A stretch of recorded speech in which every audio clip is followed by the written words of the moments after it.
And we are live. This is Dark Journalist. It's great to be with everyone here on Friday night. And, what's exciting about tonight is it is part X of the X series, which means we're going to go deeper than all the other 9 episodes combined. But I did decide that one episode for part X would be definitely too long. So we split it into 2 parts, which means we're going to do part 1 tonight and part 2 tomorrow night, same exact time, and they'll both be complete episodes on their own for a couple of hours. Of course, Olivia is joining us here, and she's been keeping track of everyone. How are you, Olivia? Hi, everyone. It's great to see you. And she's taking care of everyone tonight. In the second half of the show, we will do your questions, and we'll answer your questions. And I'd really like people to kind of orient their questions around the X series, because something that's happening tonight is we're really going to merge the terms and the ideas of the mystery schools and the esoteric themes in with the more high-tech travels and researches that we've done. And bringing those together requires a kind of very coordinated mindset in terms of the questions. So those are the ones we're going to be looking for. Make sure they're all in caps. That's easier for Olivia to see them because when we get rolling, the questions come fast and furious. How are the questions so far, Olivia? Great. Okay. One-word answers. I like that. Okay. Simple, straight ahead. And one of the kind of interesting things I want to put across for us tonight is that some of the people that we brought into the last episode called the Varians are so important and really make us arrive at the very heart of the X technology and the steganography around the X, that we're going to highlight them very deeply tonight. But there's a reason I put Master Hilarion in the title and the Theosophical Society, because they, of course, are deeply involved with the Master Hilarion and with the Theosophical Society, and they have a generational history that goes back. And when they founded this intentional community called Halcyon in California back in 1903, amidst turmoil in the regular Theosophical Society, it was a theosophical community, but there were a lot of ups and downs going on. Really, they needed inspiration, and they were thinking of breaking open a whole new wave and a whole new wing of Theosophy there under the tutelage of the Master Hilarion, who, according to Blavatsky, among these ascended masters, is the one who is gifted with scientists. And actually, C.W. Ledbetter, who is one of the more prominent figures in Theosophy, said, in fact, Hilarion had the major impact on all the scientists of the world. So we're going to get into exactly what an ascended master is. And so if you're just joining us, I'm going to catch everyone up on what the X is and what we mean by the X steganography and how we've been following it. So basically, in a series of projects, specifically projects relating to technology and space and aerospace, we have seen this theme over and over again rising up. And the theme is that when a project goes black, it develops this X steganography. So Blue Gemini was a great example that I gave in one of the episodes. But what we did is we followed it all the way through to how the X term even became something that we would identify with technology, or how X became this thing that was used over and over again. And although it has traditional uses, certainly, what we're looking for is a very specific type of steganography. And again, steganography being something that is a little bit different than cryptology, whereas cryptology, is something that's out there that you need to break the code and you have to figure it out, and people spend their lives trying to break certain types of codes. That's a certain type of coding that goes on. Steganography is completely the opposite, where no one can see that there's a code there. It's something that only people who know, when they look at it, understand what it is, and it's designed that way. Steganography goes back to the Middle Ages, and a lot of the alchemists and a lot of these people who were hiding information, all the way from Francis Bacon, Shakespeare, Nostradamus, and the Rosicrucians, they realized when they were putting these things out, it was to great risk to themselves, not only because should the uninitiated get their hands on them, the consequences could be rather remarkable and not so predictable, but the kind of religious and political persecution that would happen is something that they absolutely needed to safeguard against, and that's what they did. And that's why we have their great systems in place. But now we can see over time, when things like that get used in, say, hiding something like the UFO file or in hiding advanced technology that's out there and the people involved with it, we need a code, we need a key in, we need a way into that system. And the X Steganography, for me, who studied it for a while, started to become very obvious that I could pick up patterns and predict where the X was going to show up in different projects.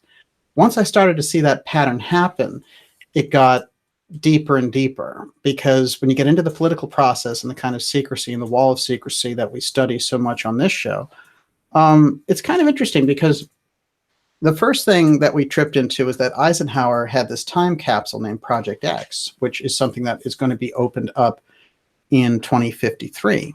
And Eisenhower, one of the main items in the time capsule actually is Nixon, which is also kind of interesting. But that time capsule was called Project X, and it has, it's been covered even by mainstream journalists like Evan Thomas, the ultimate kind of CFR Newsweek insider type guy.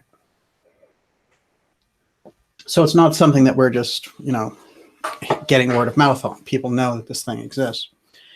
And then we go later, of course, Robert Merritt on this program, who was a Houston Plan insider, told us about Nixon using this Planet X steganography when talking about this message to the American people that he was hiding in a time capsule.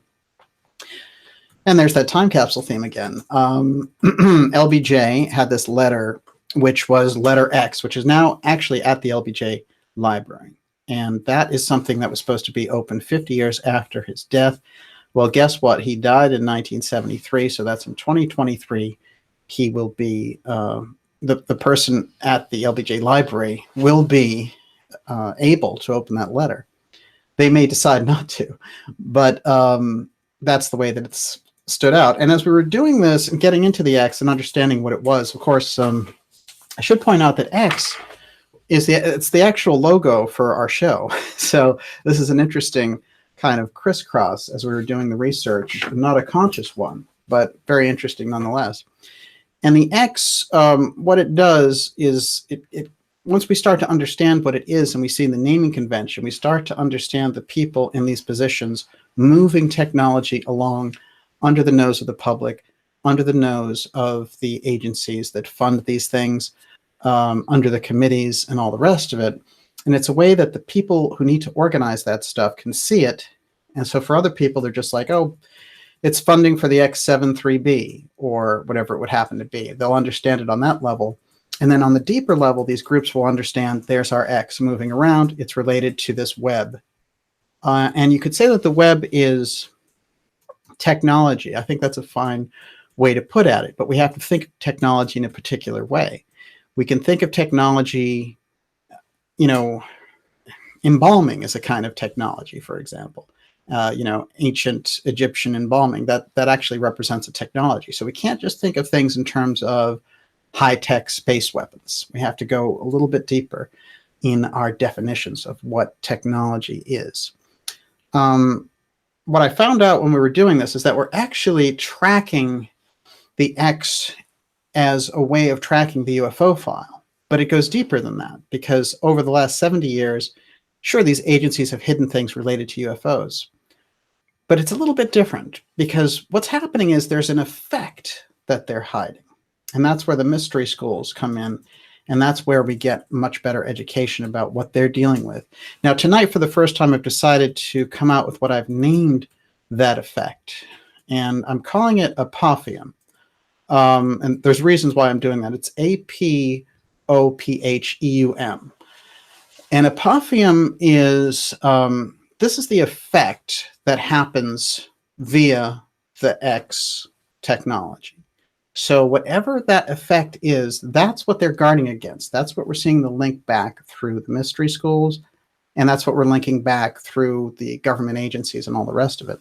So we are looking at a pattern that stretches out over centuries.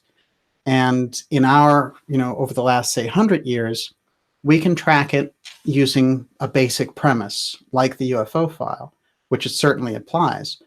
The UFO file is a mystery, and the people who are working on it inside keep the secrecy so hardcore, as we'll discover, that it's actually a bigger secret than the atomic bomb.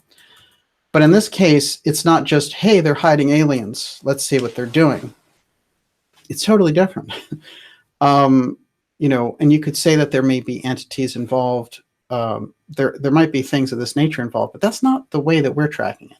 We're tracking the UFO file as the X signifying what that effect is. And again, the effect being apophyon. That is something that is changing the nature of reality by interrelating with it. And this seems to be the big concern from our own national security state, going back through the mystery schools, and then even further back into history and the early Masonic orders and the Egyptian mystery schools and the Pythagorean schools are all referencing this effect. And it comes with a warning from certain mystery schools, like, for example, in Anthroposophy, Rudolf Steiner spends a great deal of time talking about the night side of things, the night side application of certain types of abilities that the Atlanteans had, because there's supposedly a high-tech civilization back there, as many of you are aware if you watch this show for sure. So we're setting up kind of what the X is. And when we get into things that are even in popular culture, like the X-Files, for example, well, Frank Scully, who they base the name of the character Scully in the X-Files on, he was investigating a UFO crash in Aztec, New Mexico. And they came up with all of these things about the FBI tracking and designating it all with an X. And if you go further back with that, you'll see that when they were pulling in on Nikola Tesla's inventions and all the technology that he had brought out when he died, and they were going through that stuff, all of his papers were marked with an X. So there was definitely a designation that was going on that related to exotic technology. What was it is a good question. What exactly were they referring to? And that's where we have to pull in the threads of what Theosophy was doing, because Theosophy had a handle on how important it was and did not want to see that X technology get abused. And they were very conscious about the split in society already, with the haves and the have-nots, the politically powerful. If you look at most of them, the major theosophists, they spent a lot of time standing up for things. Annie Besant, she led labor strikes, women's rights, Ireland, self-rule, home rule, India, home rule, major inspiration for Gandhi, for example. So these people understand the concept, the ethical concept. And that's something that I think we need to bring in when we look at this, because one of the problems with the people who hold the secrecy on the UFO file side is that they don't seem to have, the ethics thing just goes out the window for the most part. And we will run across characters who display some ethics and have this more deeper spiritual thing, which is why we get into the variants and so on.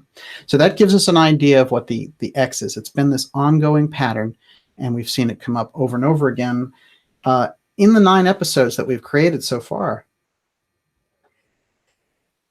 And I have to say, we've discovered things like that just haven't been out there, like links from Nixon to Trump. And just looking at how the X was used in Walter Dornberger's program, one of the paperclip Nazis, the Blue Gemini information regarding a second space program. These are things that were just hanging out there in what I call stealth archives. And I will describe briefly what a stealth archive is. Basically, a stealth archive is something where it's sitting out there, and we know that it's there, like the LBJ-X letter, for example. Any scholar can consult the record on this and say, oh, there's a record that's locked up at the LBJ library called the X letter. And you and I can't get at it till 2023. But we know that it's there. This is kind of the key idea. So it's accessible, it's not accessible. Prosperity for America, some of the Rockefeller files. They have four major, in the 50s, these studies that they did. And there's four major studies that never came out that are still locked in these archives. We know what they're numbered, but they're not available to the public, where everything else that they did is available. And that's Henry Kissinger that led that. So they're stealth archives. We know that they're there. Like the JFK records that recently didn't come out, that the president had promised were going to come out. It's, when these things get blocked. So we know that there are records relating to the Kennedy assassination, and we know that they're important. But we also know that for some reason, we can't see them. So stealth archives is very important when you're dealing with the thrust of what we're talking about in this X series. Now let's get to it. So let's take a look first at Master Hilarion. This is a very theosophical kind of image, almost largely religious. But he was one of these ascended masters, which are at the core of the theosophical belief system, like Lord Maitreya, for example, and El Morya. These are important, they're entities that became known to Blavatsky, who was the head of the school, and had these incredible spiritual experiences. And the reason this all came about, according to Rudolf Steiner, and I think it's a very good explanation, and I'd like to see it kind of, I'd like to see the penny drop for a lot of people on this one, because if you really let it sink in, what he says is that we arrived at a point in the mid-19th century, about 1840, where there was a series of moves that were going to make scientific materialism absolutely the law of the land, and that the types of things that had happened and the things that were going on before, studies about ether, studies about mesmerism, and all these different things, were going to hit a real impasse because everything was going to be turned over to this scientific materialism. And this was the influence of a scientific community that had lost their connection with the spiritual world. But there were also, according to Steiner, and from the understanding of Theosophy, entities behind it that were trying to disconnect average people, humanity, from the spiritual understanding, because then they have a much easier, it's much easier to harvest them. So this is a very deep esoteric concept that we need to get into. But just in shorthand for now, this was something that was happening in 1840. And there's a series of papers that relate to it that back Steiner up on this point. So what he says that in these mystery schools, which we've described briefly here, and the mystery schools are really something that's fascinating that we need to understand and keep in mind with all the things that we do. Because when we're tracking things that are mysteries, that relate to the UFO file, that relate to hidden political power, there's always, the mystery schools are right at the heart of it. And they're making decisions. And you can consider them kind of like an invisible power base of things that happen. And, automatically, I think people would assume that's a negative thing, but it's not, actually. Many of them came out of religious traditions that were persecuted.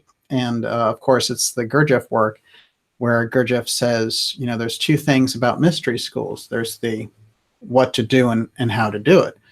And so the what to do is something that we know out there. The religions tell us, turn the other cheek and love your neighbor and things like that. And then the how to do it stays hidden because it's a method, a technique, and that part of it always gets persecuted and twisted. So it's incumbent on these schools to protect these methods, to protect these histories, to protect these things until such a time where the culture has risen up enough and they let them out.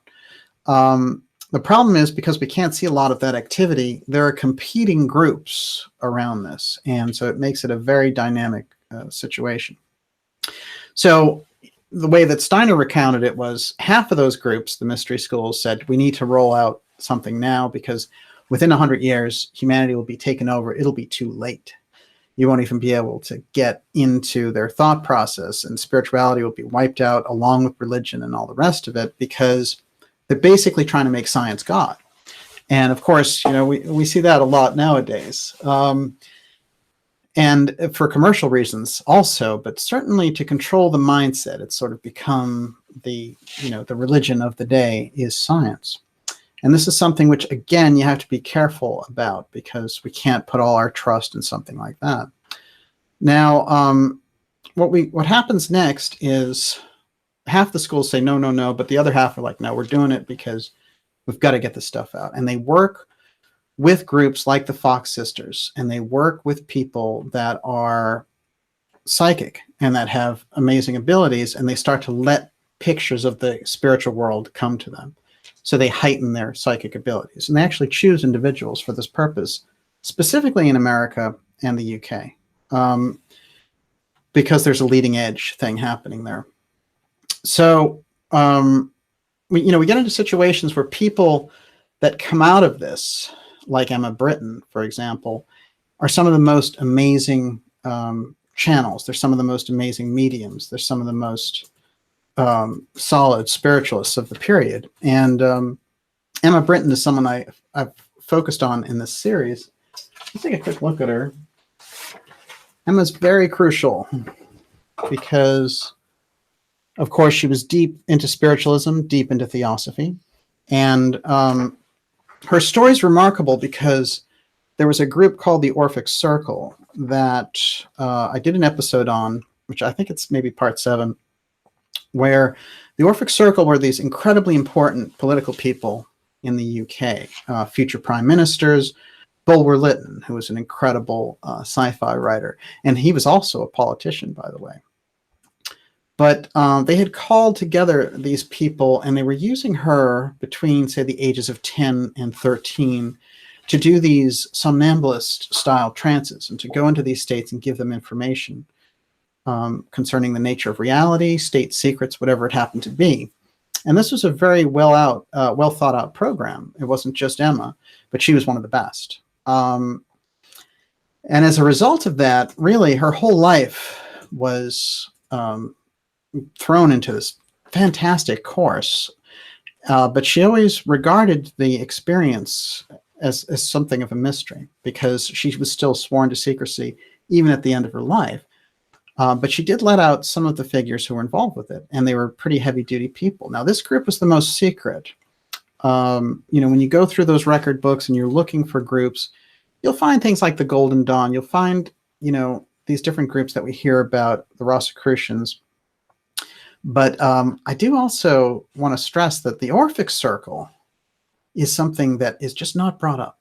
It is, they don't understand what it is. And even Emma was saying that as she was bringing it out, that what she did was she called it the Orphic Circle in the book, and that was about as close to naming it as she could get. And she named Bulwer Lytton and a few other people.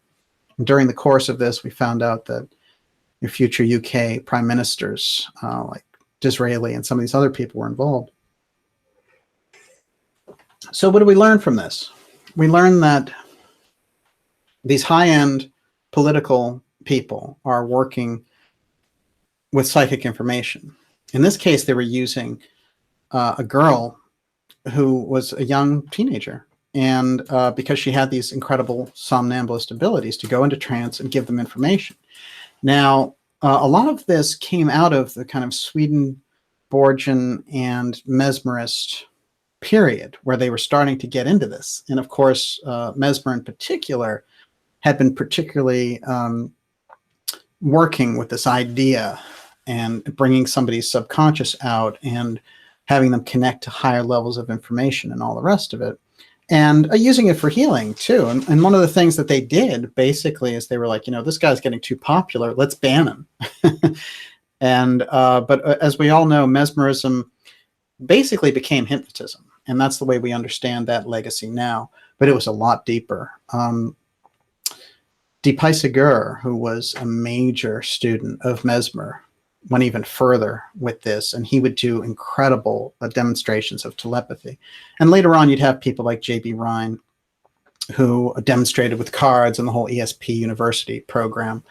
And they knew how to spot people. But one of the key things I think that's important to keep in mind about the Orphic Circle is that Emma Britton came out and told us. It's very much like kind of like a modern MyLab type story, or, you know, it's almost like a Kathy O'Brien story of its day, where they were using her in this program. They didn't let her have friends. You know, she studied music, she studied the arts, she was kept at a minimum. She was even given a certain kind of a diet. So, you know, her story is a real look, a real window into that. And I think a lot of people have lost Emma Britton, and I suggest all of us who want to be in on the know rediscover Emma Britton, because she did some incredible work in spirituality in any case. And as it turned out, she was highly rumored to be the main go-to medium for Lincoln, who, when Mary Todd Lincoln wanted to speak with her son. So Emma Britton plays a very large-scale role, and she's one of the original founders of Theosophy with Blavatsky and Henry Olcott. I think that we have a pretty good understanding of Theosophy here, but I'll say, just to kind of give us a foundation, Theosophy is largely Blavatsky coming forward with the help of these masters, ascended masters. She's gone through mystery school training. She's gone to Tibet. She was naturally gifted psychically. As a matter of fact, Steiner was saying one of the reasons that the mystery schools used her, she just had a type of psychic ability that hadn't existed really since pagan times. You know, she had this ability to rise up out of her body, obtain the information in another sphere, and bring it back down. Very rare quality, just in terms of the evolution and the way that things happen, because people were so much closer to nature back then. So these schools that are having this tussle back and forth, these mystery schools, they're saying, you can't release that information, it's dangerous to the public. And these other schools are saying, look, scientific materialism's taken over, and if you don't do something, there won't be a chance. It won't matter that you've kept this information, because those people will be under the spell of this stuff, and it's going to be a done deal. So they decide at this point to try it on their own. They go through people. Like I said, they go through the Fox sisters and all the rest of it. The Poughkeepsie Seer is one of the people that they try. But their first experiment, that first decade, is problematic because they run into problems. Basically, what's happening is everyone loves this idea of going to the spirit world and their relatives being there, and it's exactly like this one, which is not what they intended. So it's a little bit problematic the way it's rolled out. And eventually they try a bunch of different people, and it's not working quite the way they want to, and they decide on Blavatsky, because Blavatsky has that incredible ability. She has a kind of larger-than-life psychic power. Okay, so Blavatsky goes in to start Theosophy with Henry Olcott, who has a very distinguished career, military career. And he's on something which is the equivalent of the Warren Commission for the Lincoln assassination, because there's a lot of questions after that, which, by the way, were never answered to the satisfaction of a lot of scholars. So he starts writing these articles in the New York newspaper, and basically they're articles questioning ideas of spiritualism. And he's like, you know, should we take this seriously? Should we take that seriously? Because it was quite a craze, quite a wave was happening at the time. And if we go back there, it's very remarkable, because you can see that these mystery schools, they can really, when they turn it on and put it out there, it becomes quite the sensation. And this is something that they were trying out at the time. How are we doing over there, Olivia? Doing great. Excellent. Lots of questions. We definitely are going to get to them. It's great to have everyone here. Of course, I always have to remind myself, and I get the wave from Olivia sometimes to remind everyone to sign up for the Dark Journalist newsletter at darkjournalist.com. It's a free newsletter that keeps you and I in touch. And people very often ask me, what's the best way to stay updated on things after they join YouTube and all the rest of it? That's completely secondary. The newsletter is the main thing. So you want to stay with that. Later, we'll give you information about subscribing to the site also. But most important, let's stay in touch. And I do feel like when you subscribe to the site, it's always important for all of us in the media to support the things that are good. And I always like to mention the sites that I enjoy. sites like Solari.com or ForbiddenKnowledgeTV.net, GizaDeathStar.com, DarkJournalist.com. These are the sites where, you know, you're getting something back. You're getting something deeper than just somebody yelling or trying to excite you to get into an emotional state. And, you know, they called it 2 minutes hate in 1984, if you remember that. We see an awful lot of that in the independent media, which is like, here's your favorite villain politician to hate. Go hate them in this video. We don't do that here. We don't want to excite you. What I want to do is bring us all into a kind of objective state to look at these things and look at the real root causes and look at the real kind of transformation that we can achieve by getting some transparency on these things. I do feel like that's crucial, and therefore we're on that journey together. And so it's good. You know, when you guys support the program, that's the kind of work that we can do. So we appreciate it. Trust me. Now, I think the next level that we want to look at is Theosophy. You know, Theosophy brings everything up to a level. They encounter incredible psychic attacks, political attacks, religious attacks. You know, they are literally just taking a bloody nose, but they hang in there because this is all a sign that they're hitting the target. And what Blavatsky does is she moves aspects of the society around and she adopts some of the best people. So we get incredible people along the way, like Annie Besant. And Besant, who we did a show on in about, I think it was part 5, Besant becomes a very crucial figure for leading the society after Blavatsky dies. And she is somebody who has just been, you know, kind of raised in a very conservative tradition, and she throws all that off. And she realizes women need to have rights, and she's, you know, she becomes a kind of a pillar of the suffragette movement. She becomes big in terms of what we were talking about with home rule. And Besant really is a crucial figure. Now, these people, Blavatsky, Besant, and some of the early Emma Britton, they start introducing the concept of airships when they're talking about older civilizations. Now, this is fascinating because Bulwer Lytton, of course, did it in his sci-fi novels, but they're doing it in a serious fashion, saying that there were cultures that were advanced and had air travel. And you'll see this airship, airship, airship, as if they're preparing the culture for something that's about to happen. And of course, air travel is just on the cusp. It'll arrive very, very early in the 19th century. So there's a lot going on in that period. And there's an individual in the middle of all this who's kind of like, you could call him the American version of Nikola Tesla.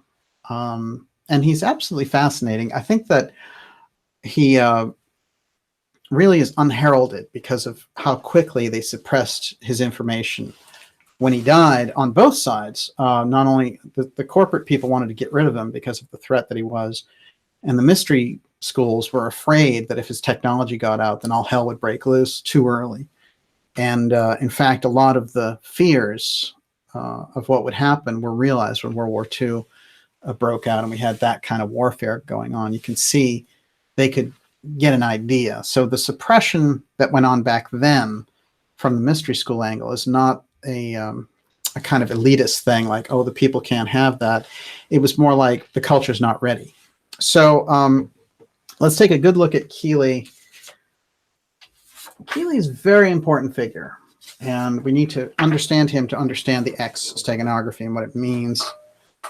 That's a good shot of him in his laboratory, hanging out with one of his generators. Now, Keely's from Philadelphia, but he did most of his work in Boston, and we'll find this is a crucial link because a lot of the spiritualist movement and the theosophical base is in Boston. But then when we go later and we're looking at things like the Rad Lab at MIT, we're going to find out that that's in Boston. And so we center everything around Boston in this edge of the story. That's just the way it is when you look at it in history, and it's easy enough access for us, right? So Keely develops these motors, and what he does is he demonstrates for their sympathetic vibrations. So they're almost like esoteric machines because they have a normal way of working, but they have this extra element that he's calling ether. And long story short, Keely demonstrates it for the military, and someone who's keeping a diary of that event says that it got up to 500 miles an hour, which is extraordinary in the 1890s. I mean, you just don't see anything like that. That wasn't achieved till much later. But he's also working on these very interesting coils. And he also has a very interesting backer who we have to get into. Boy, do we have a lot of stuff to get into. All right, this is one of his coils, very Tesla-esque. And energy generation beyond just basic electricity. John Astor, of course, was his major financial backer. This is the book that Astor wrote called A Journey to Other Worlds. And this was largely influenced by his relationship with Keely. And what we find out is that he gave Keely $5 million back then. Think about that kind of money in order to produce these motors. And this book, Journey to A Journey in Other Worlds, by John Astor, and Astor becomes so important when we start to look at these things. But the book is about 2100 and the space program that's going on. And it's very interesting because you can walk around inside that book when you're reading it, the way he's describing, you know, the cities and stuff like that. It's pretty amazing. I mean, the accuracy around it. You could see almost that he had kind of an extra vision. So Astor becomes a very important figure. And of course, Astor would die on the Titanic. And we did a show that included some of that information. But a lot of these people get eliminated pretty quickly out of the picture. But in the late 1890s, they were right in the heart of the developments. Now, what happens with Keely is he has a partner. I'm going to show you this certificate, who has this certificate. And that gives him kind of ownership of the company, basically. And Keely is attracting a lot of interest because he is, much like Tesla, about to revolutionize everything that we know about air travel and aerospace and energy, because he's saying there's a kind of ether energy that we can get our hands on, sympathetic vibration energy. We bring that into the picture and boom. Now, interestingly enough, he dies in this period. And, you know, he's about 60 years old. So, you know, you can say it was a mysterious death, or you can just say, you know, it was the nature of things back then. But an interesting article comes out when he dies. I'll give you a quick look at it. It says, John Keely's funeral, belief that the inventor has left a description of his secret. And I want to show that to you to get an idea of people were understanding that Keely had a secret and that when he died, it was important who had that information. Because Keely was keeping a lot of his experiments hush-hush at the very end because there was a lot of corporate espionage and a lot of efforts to suppress his work. Long story short, he has a partner. And the partner, what they do is the Boston newspapers launch this investigation into Keely as soon as he dies. And it's a real hit job. And they're like, oh, he was a hoaxer. You know, he got this money for creating this hoax motor and all the rest of it. Totally untrue. Unsubstantiated. But they are kind of saying, you know, we're going to get the partner because the partner has the technology. So the partner who has the certificate, he has the rights of ownership. And he decides, after this hit piece comes out, he goes into the warehouse where Keely and all of his inventions are. And he decides, well, I'm going to ship this stuff off. I'm getting this out of here. And he ships it to London, to Annie Besant. So Annie, as we pointed out, is a very ethical figure in the Theosophical Society, and now she's attained the leadership position. And one of her key lieutenants in this process, so we understand the players, is Rudolf Steiner, who will split away eventually and form Anthroposophy. But he's a crucial figure if we want to understand what was happening. Now, Annie decides to lock up Keely's inventions. Because what was happening, what they were going to do, long story short, and I'm abbreviating a lot of this, but basically these corporations and these forces were going to take that information that they said was a phony, and that Keely was a fraud and a charlatan, and they were going to bury it with that story. They were going to prosecute the partner. It didn't happen. And they were going to basically take over and start working on this stuff in secret. Nobody would ever remember Keely or his inventions. And in fact, a lot of people still don't. So this is a key person I think we really have to keep in mind who we're dealing with. So I want us to look at a headline that happens a little while after Besant makes this crucial decision to not let the Keely information, the Keely technology, the X technology that Keely has developed out of the Theosophical Society. In fact, she locks it up in the London Theosophical Society very cleverly. And her reasoning, according to people who were around her at the time, is simple. She says the culture can't handle it. These people will basically use this and destroy each other and the world. So it's kind of understandable. But we're going to get into what that technology was in just a minute and what Blavatsky tells us about it, because she's, of course, the grand authority on it, who was dealing with the whole issue 10 years earlier.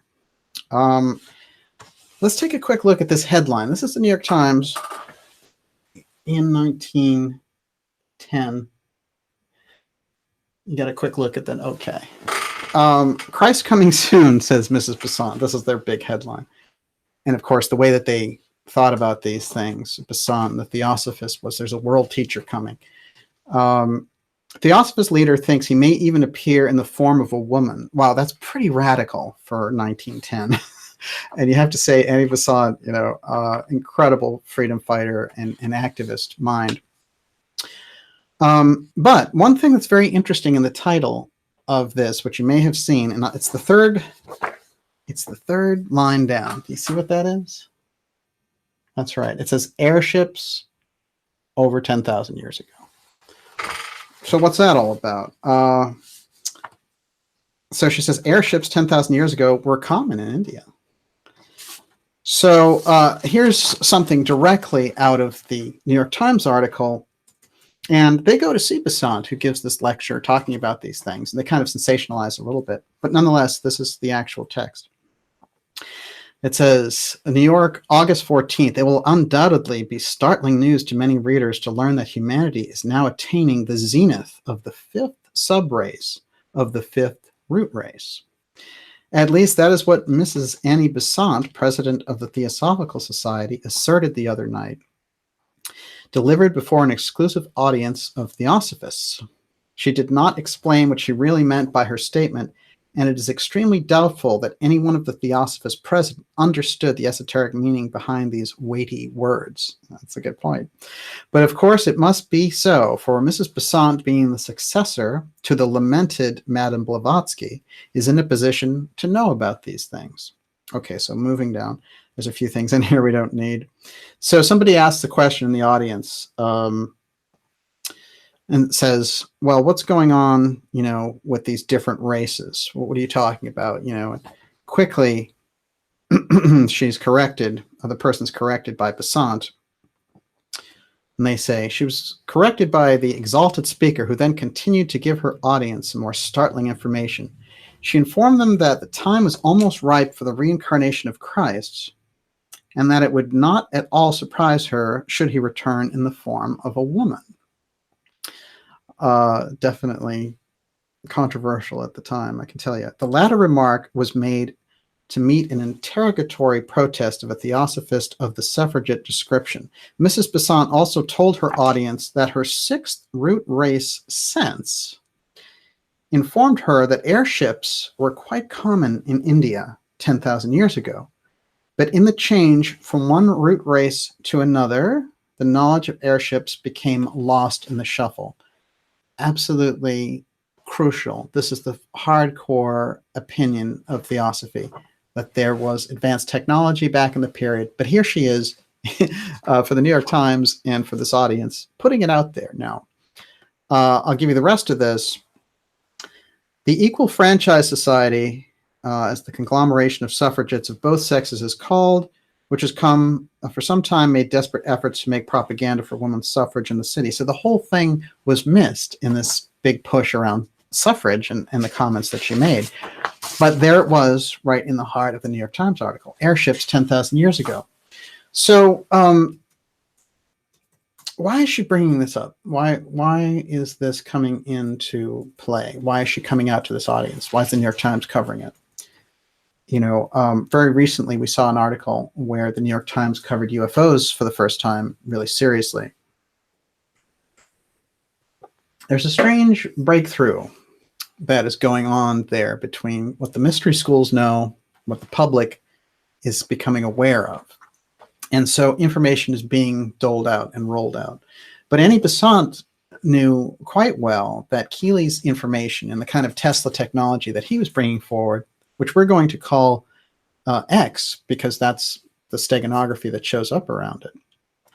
That X technology and the reaction that happens when it enters our ordinary physical reality, that becomes a kind of a campaign on both sides. On the secrecy side, there are corporations, there are political forces that want to learn about it and repress it from the public so they can find out about it themselves, and also shield other countries so that they don't find out what we're up to. But on the mystery school side, the secret societies are looking at it and saying the public's not ready, just like Besant says the public's not ready. But some of these things are getting out anyway, because, as we pointed out, Steiner there was saying, when this first push happened, the mystery schools got together and half of them said, no way, the public's not going to get it. The other half said, we're letting it out. So there's a big tussle there between people who have the knowledge about the airships, who have the knowledge about the advanced technology that existed in history and what happened then, versus the challenges that we're facing around the turn of the 18th into the 19th century. There was a great fear in the mystery schools that we would use this stuff to blow ourselves up, and we very nearly did. And we still might be on that path if all these kind of, you know, headlines about Iran give us an idea about that. So I'm going to go into what she had to say about this technology here. But before I do, I want to check in with Olivia to see how we're doing over there. We're doing great. Fantastic. And so you have a lot of questions rolling. I do. And it's a good opportunity to remind everyone to ask questions using all caps, please. Oh, yeah. We did say that in the beginning, and it's always important. That's the only way to do it. If you want to give me a question now, as I'm turning over into this, it might be a good time. Okay. Well, Grandma Tippy Toes wants to know, please ask DJ if he plans to write a book to put all of this together. We hear that question a lot. There's going to be a lot of material that pulls this together. There's certainly a documentary around this work and a presentation and materials that people will be able to use. Eventually, I'd like them to have a book, just something they can use as a guidepost.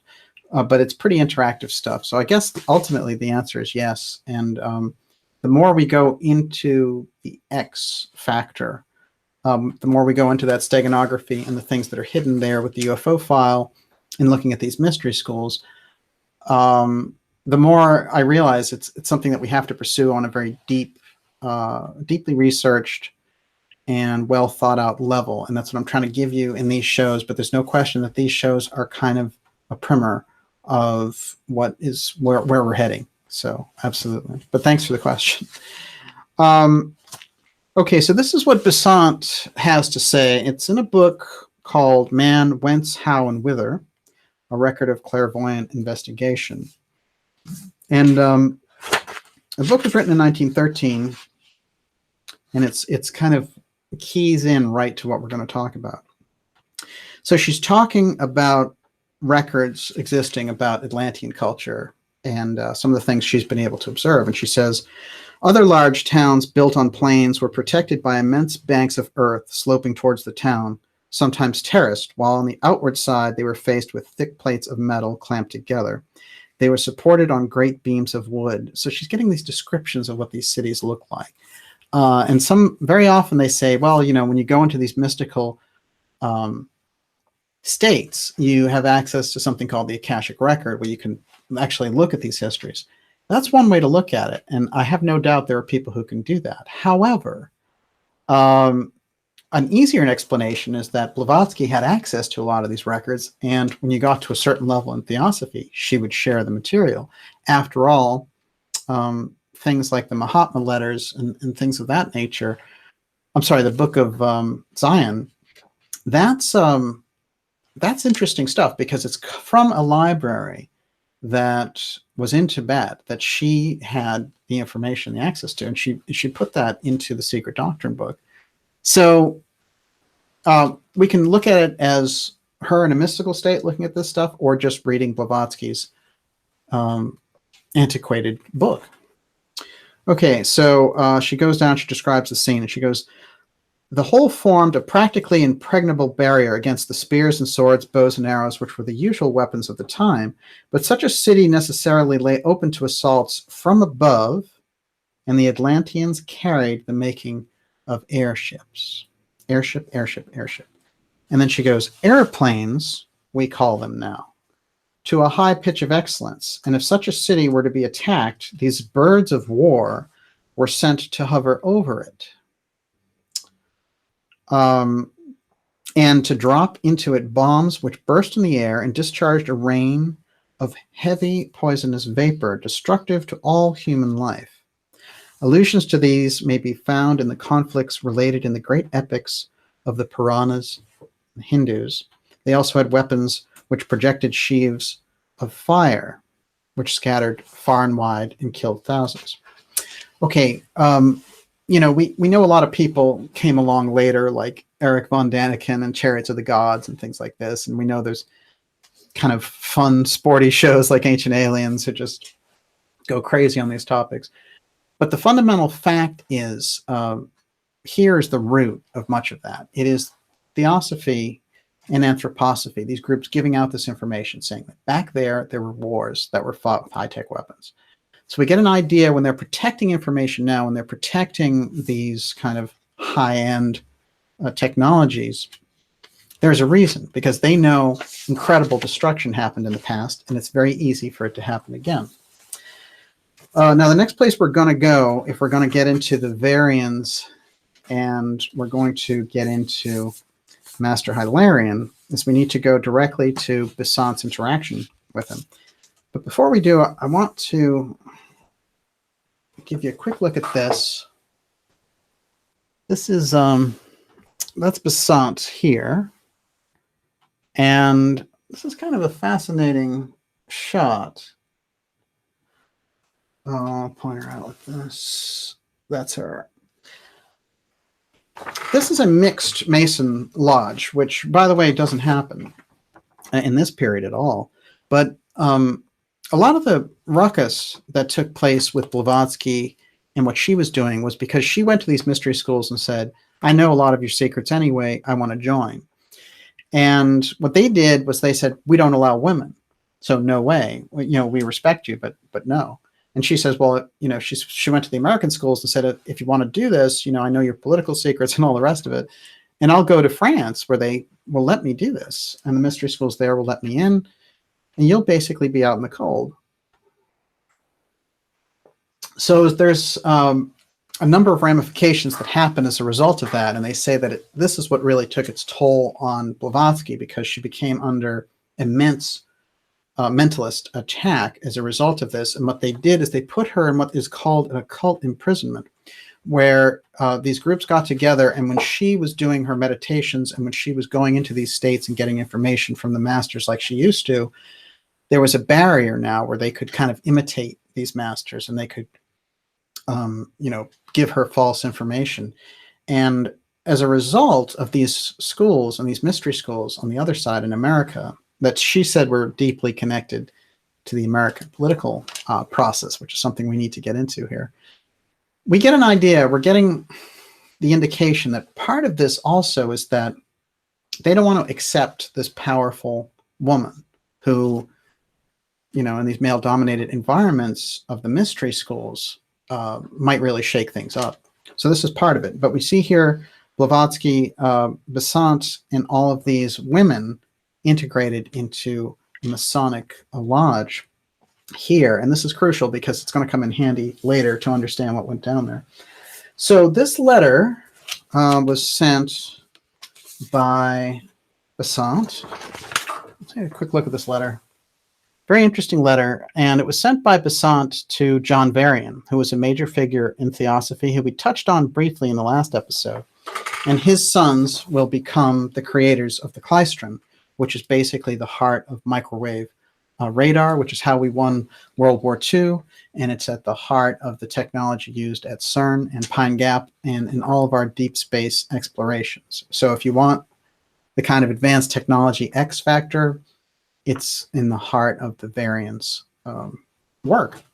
Now, the interesting thing about that is, well, the Varians, you know, John Varian was a mystic along the line. He was a mystic and a poet, kind of like a Yeats type guy. And Yeats wound up joining the Golden Dawn, and Varian went with the Theosophists. And he was really an incredible spiritualist who was so deep into it. And what's happening in this letter is he's joined Theosophy, and he's gone to America from Ireland. And Besant has seen something special in him. But she says to him, look, you need to get your wife involved, because you can't do this, what you're trying to pull off, like become a good chapter of Theosophy in America, unless your wife is on board. But there's kind of some heavy advice here, which is saying, you know, make sure your wife is going to do this with you. And we have to keep that in mind, because it's only a little while later that he will be involved in groups that are channeling Master Hilarion, and he'll have two incredible sons who, from a very early age, are doing anything and everything with electricity. And of course, Master Hilarion, he is one of these masters that deals with specific rays in the theosophical system, which is now, you know, a lot of different groups and a lot of different movements adopted this, but it comes from the Theosophists, so we'll stick there. Hilarion, who we looked at earlier, he's known as, what did we say? His chief function is science. And in fact, Ledbetter said he's the big influence on all the scientific advances. So from their point of view, he's sort of the master of that realm, and they call him the master of the fifth ray. So it's dealing with healing, and it's dealing with science. So when we get into what happens, when you look at this letter from Besant to Varian, and then we go into Hilarion, Hilarion is the figure who becomes the founding principle, the master that they work with in developing Halcyon, which is the intentional theosophical community in California that's founded in 1903, again, the turn of the century. So is everyone on board with that?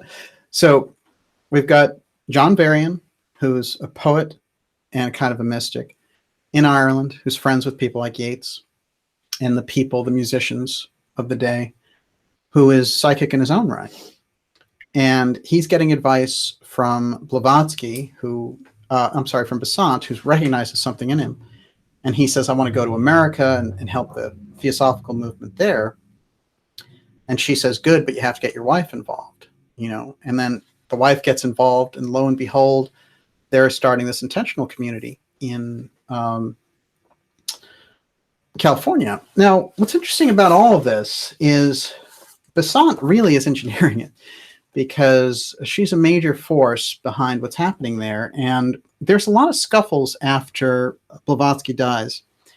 And suffice to say, it's really, the idea is that when Blavatsky dies, everyone wants to go with someone named William Judge, who was the American leader and was really close to Blavatsky. And in fact, there were some indications that she was on the fence between should it be Besant or Judge, because she was worried about things involving, the kind of chauvinism that she had run into herself. So what happens is Judge dies, and this woman named Tingley takes over, and she's a very unpopular figure.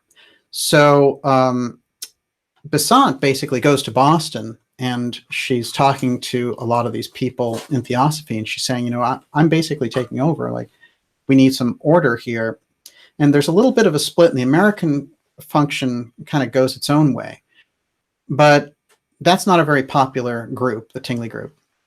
And so what we get is Besant's influence stretches back through somebody like Varian, and Varian gets this new thing going in California. And this is a very interesting development that happens. But again, it's Master Hilarion.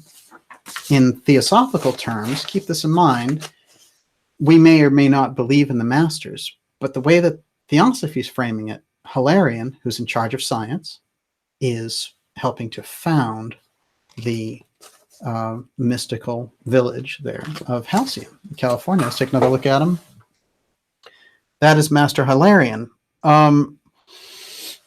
Now, he's somebody who made a big impact on Blavatsky, and she was saying that he was just getting his final kind of vows as a master adept during the period when Theosophy was forming. So he really was, the way that they describe these masters is they operate on a kind of etheric physical plane. So they're part of the time they're in this etheric plane, but when they need to zap into the physical plane, they can do it. Now, there's a lot of reasons for that, and we may believe it, may not believe it, but the point is that the masters in Theosophy are the major force that's driving humanity. They're moving it on, and there are a lot of precedents for this. In the Gurdjieff work, he talks about these mystery schools and the brotherhoods that are moving humanity forward. Steiner talked about the Rosicrucians and the mystery schools doing this. And he talked about some of the mystery schools being loose cannons, you know, and not doing the right thing and all the rest of it. So, but we do have this kind of masters leading humanity theme that arises out of these schools and out of these movements. And it's crucial because without it, we don't really get a picture of who's behind these things. So in Theosophy, there's a series of masters that are guiding humanity, and they guided the Theosophical movement. Hilarion is one of them, and he deals with science. So what do we know about next? He is the crucial figure that brings us the Halcyon community, which is where John Varian raises his two sons. And a lot of things happen in this regard. So let's go into some of the key figures that are related to this. Now that we understand the Varian connection to Theosophy through their father, let's start to look at the Varians. First of all, a quick look at Russell and Sigurd Varian. And I'll show you some pictures. They are kind of, I showed them last time, they are the kind of classic Palo Alto, Silicon Valley nerds. And in fact, they wind up basically forming Silicon Valley with someone named Frederick Terman. But the basic bio on them, I'll read it real quickly here. They were brothers who founded one of the earliest high-tech companies in Silicon Valley. They led the utopian community of Halcyon, California. They grew up in a home with multiple creative influences. I'm going to make a point about that. The brothers showed an early interest in electricity, and after independently establishing careers in electronics and aviation, they came together to invent the klystron, which became a critical component of radar, telecommunications, and other microwave technologies. And they go on to form the Varian Associates, which does all this other innovative stuff. And then Frederick Terman, who founded Silicon Valley and is a major kind of hardcore Stanford professor, his mentor for all this was Vannevar Bush.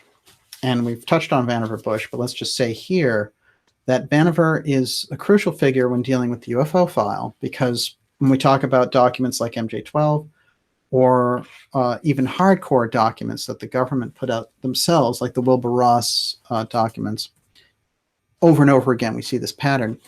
And in fact, Robert Sarbarker confirmed to the author of UFO Crash at Aztec. And Sarbarker was one of our major physicists. I mean, he's one of the most respected figures that there were. He confirmed in a letter that not only was there a UFO retrieval program, a crash retrieval program and a program to kind of reanimate the technology. But that Vannevar Bush was in charge of it. So it's pretty much a done deal. Like, we don't have to debate whether maybe Bush was in charge of it. He was. And that's about as ironclad a source as you can get. And he was involved in the program, Sarah Barker. Now, but what do we get about Vannevar Bush? We're going to have to take a look at Bush and then get back to the Varians temporarily here. And remembering that Bush, the Varians, Frederick Terman, who was the professor at Stanford and one of these people who were involved, he was Bush's protege. And then John Trump was also Vannevar Bush's protege. So John Trump is President Trump's uncle, Vannevar Bush, and the Varian brothers, and Richard Terman. They all found something called the Rad Lab at MIT in Cambridge, Massachusetts, which is about 10 minutes in that direction. Now, what's interesting about this is the Rad Lab becomes the hub, the heart of the X technology, in my opinion. Because what happens is when the Varian brothers get there, instantly their work becomes classified. So we don't see exactly what they worked on over those years. The Rad Lab is short for Radiation Lab. You have some of the major figures and physicists of the time working there. But we find right in the heart of the Rad Lab, Trump, Vannevar Bush, John Trump, President Trump's uncle, Vannevar Bush, the two Varian brothers, and Terman. So I do think that Terman becomes a kind of a crucial figure in all this. So let's take a look at him. Frederick Terman, we touched on briefly. His father is the one who created the testing scheme that we know as the IQ test. And the idea was that he was they were looking for special children. They were looking for people who were, advanced. But as people have looked a little bit deeper into Terman and his dad and what it was all about, is that his dad was a eugenicist. And what he was trying to do was figure out a system where, we could get these kind of great people, but give these other people IQ tests and sterilize them. Very Nazi-esque kind of stuff that was popular in the 20s and 30s here in America also. People remember, all the horrors of the Nazis, but where did they get some of these ideas from? Answer corporate America and University America. Okay. So Terman's the dean of the School of Engineering for Stanford University. He's the founder of Silicon Valley. He is a mentor to the Varians. His dad, Louis Terman, is a eugenicist, as I just stated, and he studied gifted children, created the IQ test. His doctoral advisor and protege, his mentor, let me say that again, his doctoral advisor and mentor was Vannevar Bush. So he's working at the Rad Lab doing this incredible work with the Varian brothers, developing this microwave technology based on the klystron, which the Varians developed. And the Varians come out of that Theosophical society. They come out of that halcyon Master Hilarion school of this intentional community, something called the People's Temple there in Halcyon. Now, there's a whole thing about the channeling that takes place there with Master Hilarion. And the channel who's doing it is someone they call Blue Knight, this woman who's just this advanced medium. And Hilarion is telling them, look, you need to develop the buildings this way. You had to have this kind of program and this and that. So he's really the guardian of the entire intentional community. So Master Hilarion, he really becomes the guardian of that community that John Varian built and his sons grew up in. So that whole environment, that whole atmosphere. So we're getting the connection here. It's starting to become obvious. The mystery school influence of Theosophy sweeping in with the help of this master, developing this intentional community that spawns these geniuses. the geniuses in this case that we'll focus on are the son of the leading theosophist from Ireland, John Varian. And this is Russell and Sigur Varian, who form Varian Associates and are a big part of the Rad Lab at MIT with Vannevar Bush and John G. Trump. You with me so far? It's pretty amazing. These are quite powerful connections because you have scientific America merging in here with kind of esoteric secret society mystery school America. And I think what we're looking at here is a real sort of meshing for people who really want to step forward on the mystery school side and be a part of it, you know, and they're getting the guidance to do this. So, you know, as we've seen, Annie Besant held back when it came to Keely's technology. She was nervous about what would happen. She saved it. She saved it. And it looks like through that letter that it was Varian who was he was entrusted with a lot of this. And Varian became somebody who could channel and work with Master Hilarion. Now, it's a great mystery as to when Blue Star died in that community in 1922, who continued on doing the channeling of Master Hilarion to guide the community. And I'm telling you that my preliminary look at this is telling me that the sons themselves were involved deeply in those channeling sessions. So this whole Kleistron may have come out of these meetings with Hilarion. And, you know, it's a fact that Hilarion is just the kind of guardian of that community. I mean, they're very open about it, and Varian himself was open about it, but it gets deeper, as you can imagine. Let's talk about Vannevar Bush real briefly. Here he is with a little bit of that technology on the cover of Time magazine. Vannevar Bush is a crucial figure, and I don't want to paint him as some sinister guy lurking in the shadows back there. It looks like he did what was expected of him in these government circles during the war, and it strikes me that he knew how to get a team together, and he knew how to keep secrecy. And I kept wondering as I was reading these biographies, I was like, how did this guy keep such incredible secrecy with something called the Rad Lab? The Rad Lab, with these incredible physicists and scientists and people like the Varian brothers doing the very cutting edge stuff that won the war, how on earth do we keep that stuff secret? Well, somehow Vannevar Bush was an incredibly excellent secret keeper, and he knew how to create this environment. But how? I kept wondering about that. And, you know, there was a reference in there to his dad being a Mason. Okay. But there was no reference to him being a Mason until I dug really, really deep. So let's get into some of that, because really this is the crux of it. And we're gonna do some major show and tell here. And this is visceral stuff because some of it has just been printed off by Olivia, and we just got a lot of this done. So this is the kind of experience. I remember Linda Moulton Howe telling me, you know, I was asking her about certain reports that she did that were famous back in the late 90s on the Art Bell version of Coast to Coast. And she was telling me that some of those 3-hour reports she was doing from a payphone with her notes in front of her.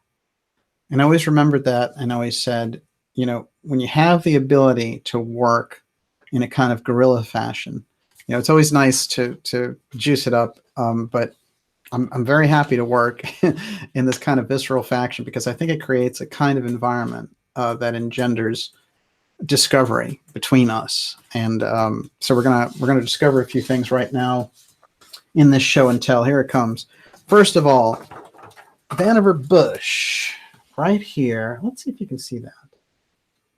Vannevar Bush. He's listed there at the Cambridge MIT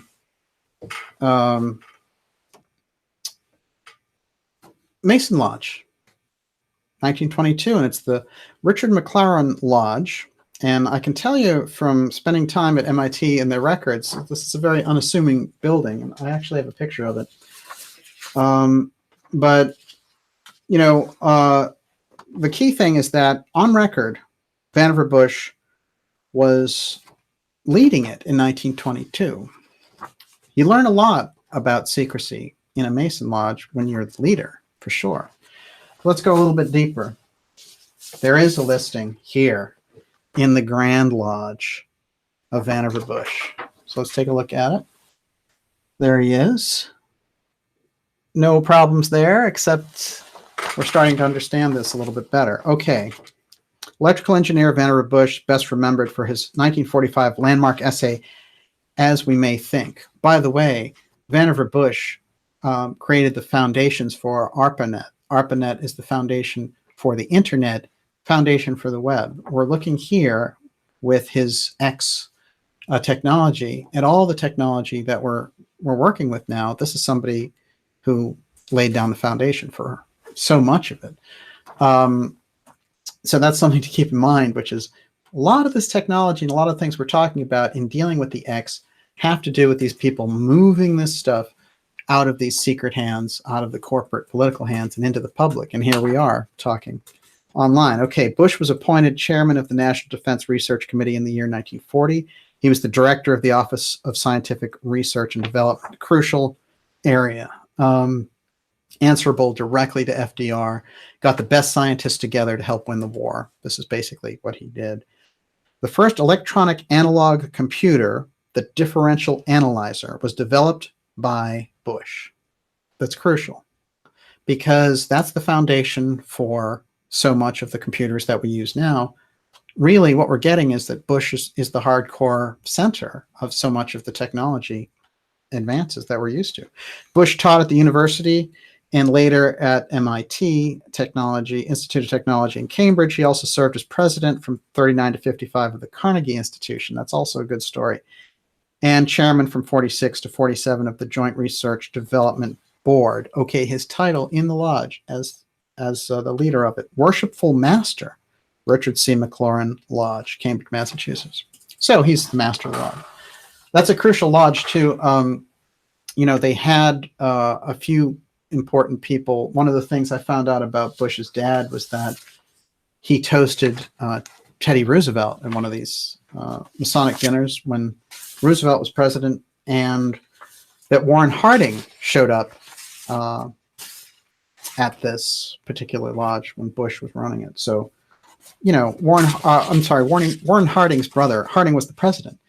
And so the president's brother showing up at their lodge, you can be damn sure that something very interesting is coming out of that lodge. What it is, I guess we're finding out here. Okay, this is actually the lodge as it stands today. And, it's a very unassuming building, fascinating history there, fascinating secrets. And, we've learned a lot just from kind of examining that aspect of it. So Vannevar Bush, the head of the UFO File, is the worshipful master of the MIT Lodge. By the way, he changes the name from the Richard McLaurin Lodge to the Tech Lodge, and eventually it becomes the MIT Lodge, Mason Lodge. Okay, some name changes there. Interestingly enough, and one of the things that particularly intrigued me and Olivia, something that struck us kind of hardcore, is that at the lodge you have the death mask of the founder of it, which is Richard McLaurin. Kind of an interesting twist. We know Masons are interesting, but the death mask certainly something raises a few eyebrows. Now, what I'm going to do is I'm going to jump ahead in order to jump back to show you something, which is that the Rad Lab, as it developed all this incredible microwave radar and saved us from the Japanese and the Nazis and all the rest of it, and it is acknowledged as the key crucial factor. And it's also acknowledged that the Varians were behind the Klystron. And so all these things are understood. But what's crucial is what happened to the Rad Lab after the war. And so there was this whole thing that came down. It's like, well, we have to create a new sort of protocol because we're not at war anymore. So let's move the secrecy into industry and let's move it into universities. But what really happens to the Rad Lab and all the incredible things that they had going on, remember, they had John G. Trump, who was an incredible engineering professor at MIT. They had Vannevar Bush, who we saw as the top man, answerable directly to the president, Truman, FDR, and Ike. Frederick Terman, the founder of Silicon Valley, who was sponsored, in essence, by Vannevar Bush. And then we have the two people he sponsored and became, his proteges, which are the Varian brothers. All those people are in the Rad Lab. And that's, in my opinion, that examination of it gives us a big hint as to how we won the war. Now, here's a shot of, and I've shown this before, but I want us to keep in mind how important Bush was. Here we have Vannevar Bush meeting with Truman and the president of Harvard.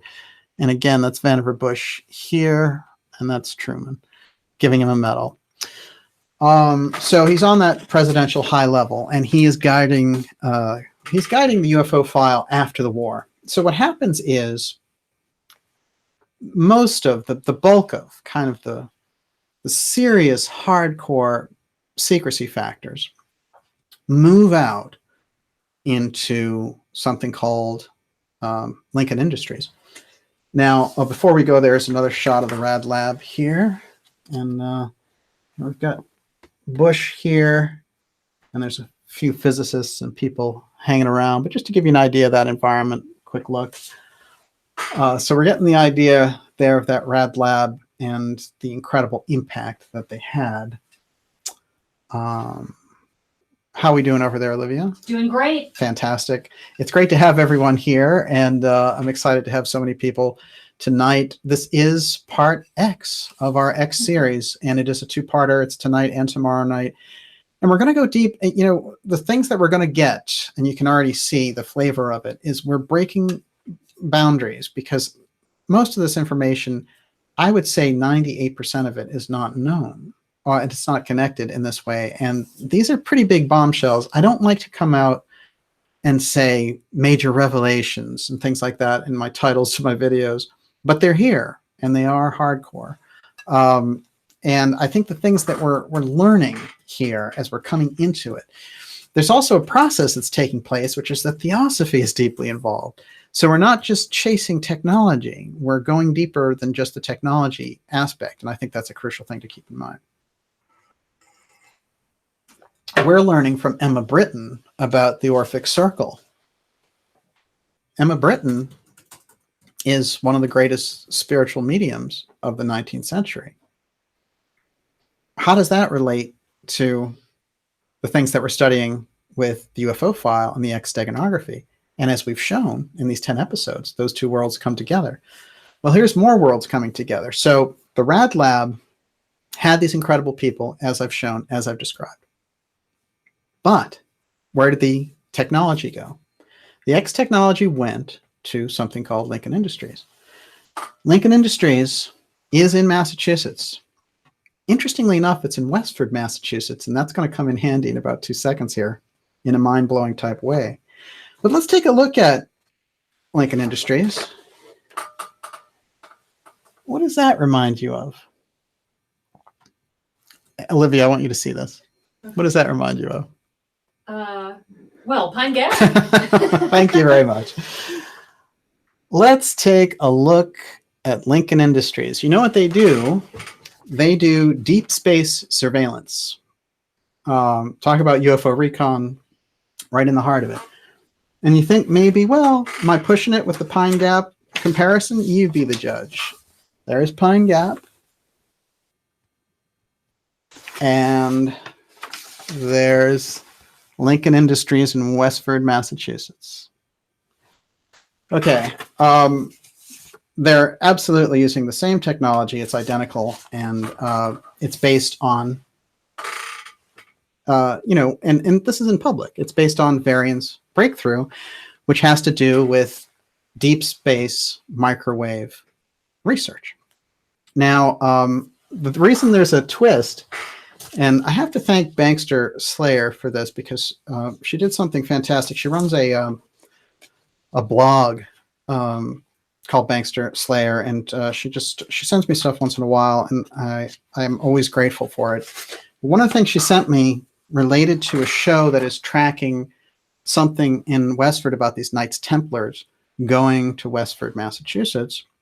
And there's always been this thing about this shield was there. It's a Templar shield, and they have these different carvings on it. And in the outline of the rock, you can see the knight and all the rest of it. It's clear. And we know that so many of these trips took place. I've done some videos with Joseph Farrell about this. It's the pre-Columbian period where these mystery schools, like the Templars, were coming over here and trading gold and doing other things. So this, which is a reconstruction based on what they found there on the rock, is something, if you can take a quick look at him, that is a Knights Templar there with his sword and shield. But the thing I want to point out, which is what she pointed out, is there's a big hooked X mystery that comes with the Templars, and they've been tracking this on different shows. And although that idea is usually associated with a bloodline thing, which is not something that we're tracking, that's not the central focus, let's say, of what we're tracking with this.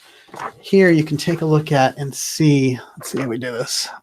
You can see that X there, right in there. So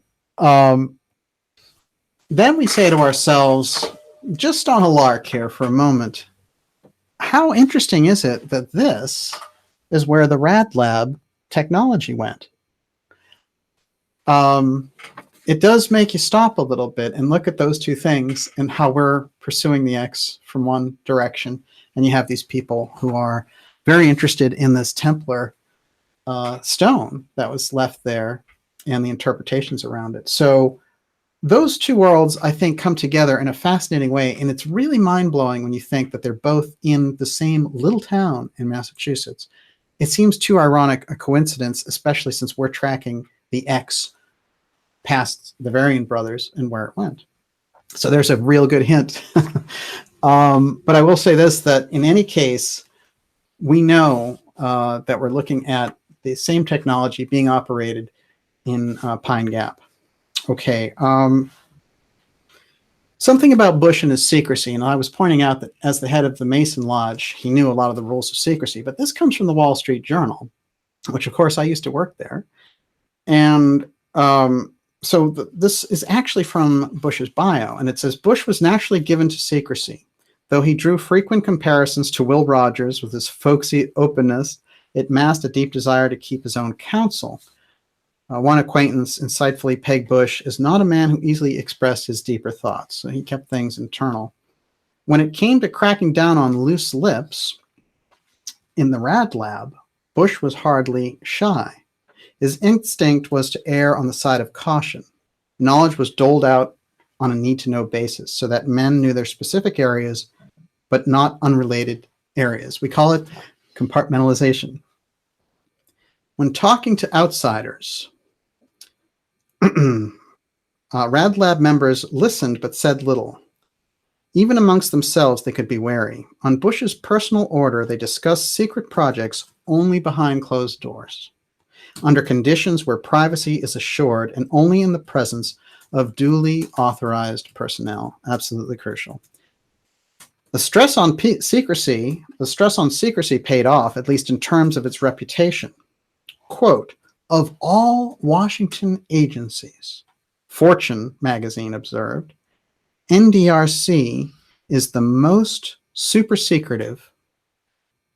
Not even the Army and Navy were as tight-lipped.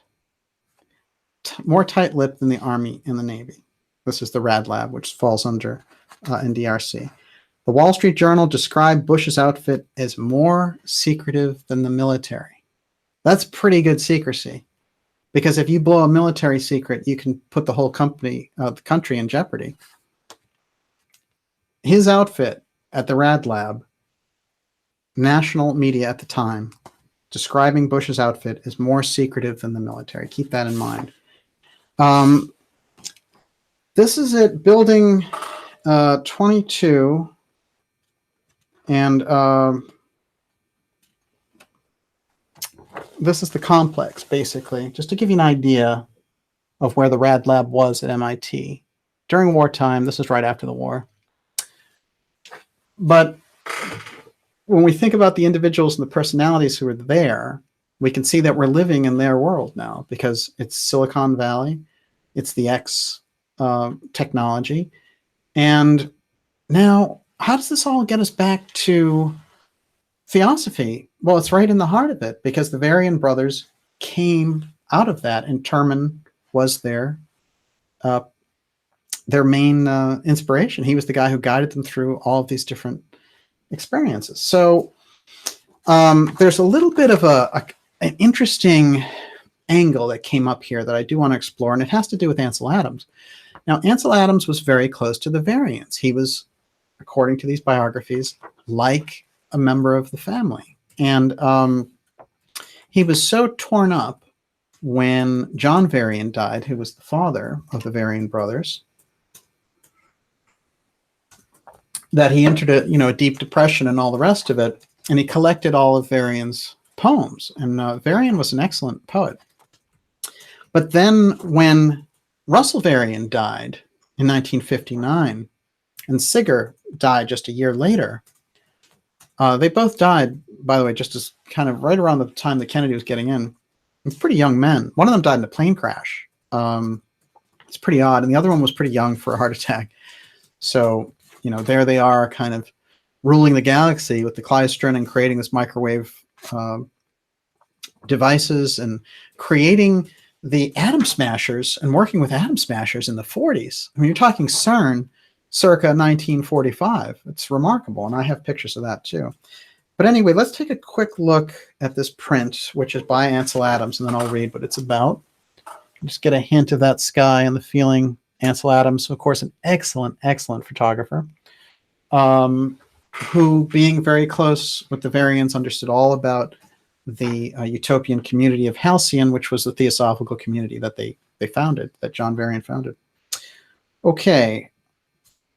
In 1963, after the death of both of the brothers, Adams published his fourth portfolio, What Majestic Word, and dedicated it to his Sierra Club friend, Russell Varian.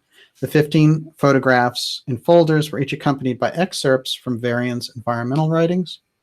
The Varians were incredible Sierra Club members and all the rest of it. And from Theosophical Poetry by his father, John Varian. And in a preface, Dorothy noted that Adams had selected the photographs to serve as interpretations of the character of Russell Varian, and then she goes into the father-son aspect. But I started to wonder about Varian's poem, because the poem itself was written in 1936, and it's 37 when the boys go off to create the Clarion and then go to the Rad Lab. The name of the poem from 1936 is What Majestic Word. As anyone knows, and we're dealing directly, again, we have to pull these people together in the Rad Lab. Vannevar Bush, Uncle John G. Trump, uncle of President Trump, Frederick Terman, the founder of Silicon Valley, and the Varians. Majestic is the key part of that for me, because Majestic 12 is what that entire program of the UFO file was called. Let me tell you, there is no connecting of that dot anywhere. I've looked for it high and low. We just connected it here on this program. Majestic 12, the name Majestic, came from John Varian's poem. And the reference to the Majestic 12, of course, the science advisor for Majestic 12, who founded it with Harry Truman, was Vannevar Bush. They were in charge of the UFO file, and they moved this stuff first out to help us win World War II, and second of all, to help us create this incredible high-tech society. This is the same technology that Annie Besant was worried about, this X technology that our friend John Keely was working on, and why there was that huge kerfuffle at the end of his life, and why his partner had to get all of that stuff out. to any basant to hide and put away so it wouldn't be grabbed up by greedy, basically corporate raiders at the time who were going to use it for destructive purposes. So just to kind of round out the Masonic side, this is Perry Bush, who is the father of Vannevar Bush. He is the Masonic leader of the Palestine Temple in Boston, which was huge. And he's the one who hosted Teddy Roosevelt and read the toast for Teddy Roosevelt as president. Obviously, incredible high-level connection. His father was a very big Mason. So we're deep in the Masonic realm of connections. There's no question about that. We're deep in the political realm, and as we've seen, we're deep in the mystery school realm. But Halcyon is what it all goes back to, because that's where we find the Varians being raised. That's where we find John Varian putting it together, and Annie Besant saying, when you do that community, you have to involve your wife. And it's interesting because soon, when they get there, they lay out this incredible little town, and it's all based on these mysterious sevens, which is part of what the channeling they get from Master Hilarion. Let's take another look at what they have here is the personification of Hilarion. There he is. He shows up and he helps them build the community. But the Varians come out of that, and the Varians become those who discover the Kleistron, which is where we get the foundation for all of the X advances, and where Vannevar Bush shows up basically as the father of the entire internet. That's the world that we're skating around in now. These are the people who brought it forward. The question has to be raised, is this all under the care of Master Hilarion? This is where we're arriving, which is, are these mystery schools understanding some kind of an interface with these higher beings? And is this where the technology is at times protected, at times suppressed, and at other times rolled out? That's one big aspect of it. But then you have the government aspect holding the incredible wall of secrecy over the entire subject of the UFO file, for example, which we know is the heart of the X technology when we move it around. As a matter of fact, as we've done in our programs, when you look at Walter Dornberger, who came out of the paperclip Nazi group, and he becomes the dynamic figure of the X program and the X space planes. In the 60s, those planes ran, and they were created in the words of the people who were examining the UFO aspect of it. They were for UFO recon. That's why they were built so fast. And it was Dornberger who was in charge of them. So we're getting a much better picture of the integration of this mystery school information, the deep knowledge of human understanding, the deep knowledge of these other beings, the deep knowledge of this other reality, and then what it is that they're guarding, which I named it as an effect, and we can relate that to the effect, for example, of the UFO file. When people get into that proximity, it changes time, it changes the composition of the metals. It does all these different things, some of them not always very beneficial for the health of people. Other people experience great health benefits. But it certainly distorts the entire nature of reality, and that is the reason for so much of the secrecy. But how much of a handle do they have on it at this point? That's also another crucial question. But there's no question that there's an effect that takes place. That's the same effect that's being guarded against in the mystery schools through centuries and centuries. That effect, which I'm calling the effect apophium. The apophium is the thing that both the mystery schools kept secret, and is also the other thing that the government is. It's the effect. We very often think, well, they have a spaceship out there. They've got UFO recon on the spaceship, and they're worried that another country will pick up on it. Okay, that's what we understand. That's a basic type of understanding of when you get a breakthrough invention. But the effect that the craft itself has, or that kind of technology has, or that type of interaction with this other reality has, creates all these other things that we're talking about, the time loss, the distortion of reality, and all the rest of it. That's where it seems like the concern leads. That's the deep secrecy. Only the adepts could hold that incredible knowledge. So that's something to ponder for a minute. Let's take a quick look here to understand that these Masonic lodges, that's one of the pictures in the MIT lodge. But what's fascinating is over here, of course, we have this series of X's here. One of them is keys. I want to point this out, which is something we brought up before about the Hierophant. But anyway, those very same keys are at the feet of the Hierophant, making an X here. And that's something that's going to come in incredibly handy when we do part 2 tomorrow. We're going to kind of lead in from there. But let's do a quick recap so that we understand where we are, and then we'll take some questions. And probably now is a good time to ask those questions in caps for Olivia. And you already have quite a few, don't you? I have so many. It's still early. It's still early enough, but boy, this is getting into the deep stuff. So, can I ask one thing already? Yes. So they want to know how to spell Klystron, and do you have a picture of the Klystron to show them? I did in the last episode. I don't have it handy, Okay. but it's Klystron. Okay.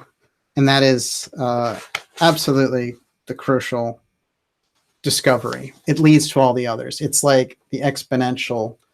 They were able to extrapolate so much out of that particular thing. The question is, the variants are the ones who really make the breakthrough. There are a lot of activity, even with Vannevar Bush, with vacuum tubes and all the rest of it.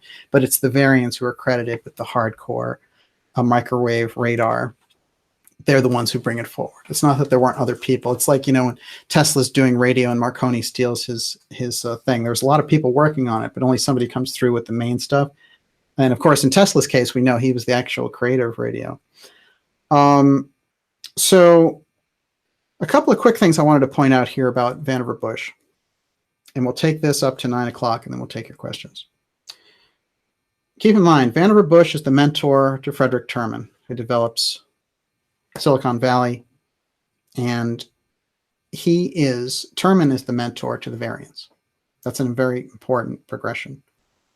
But Vannevar Bush is also the mentor for John G. Trump, who is sent over to collect Tesla's papers. And the FBI wants to know what's in the papers that relates to a death ray that we were tracking in conversations with Tesla, doing surveillance on him.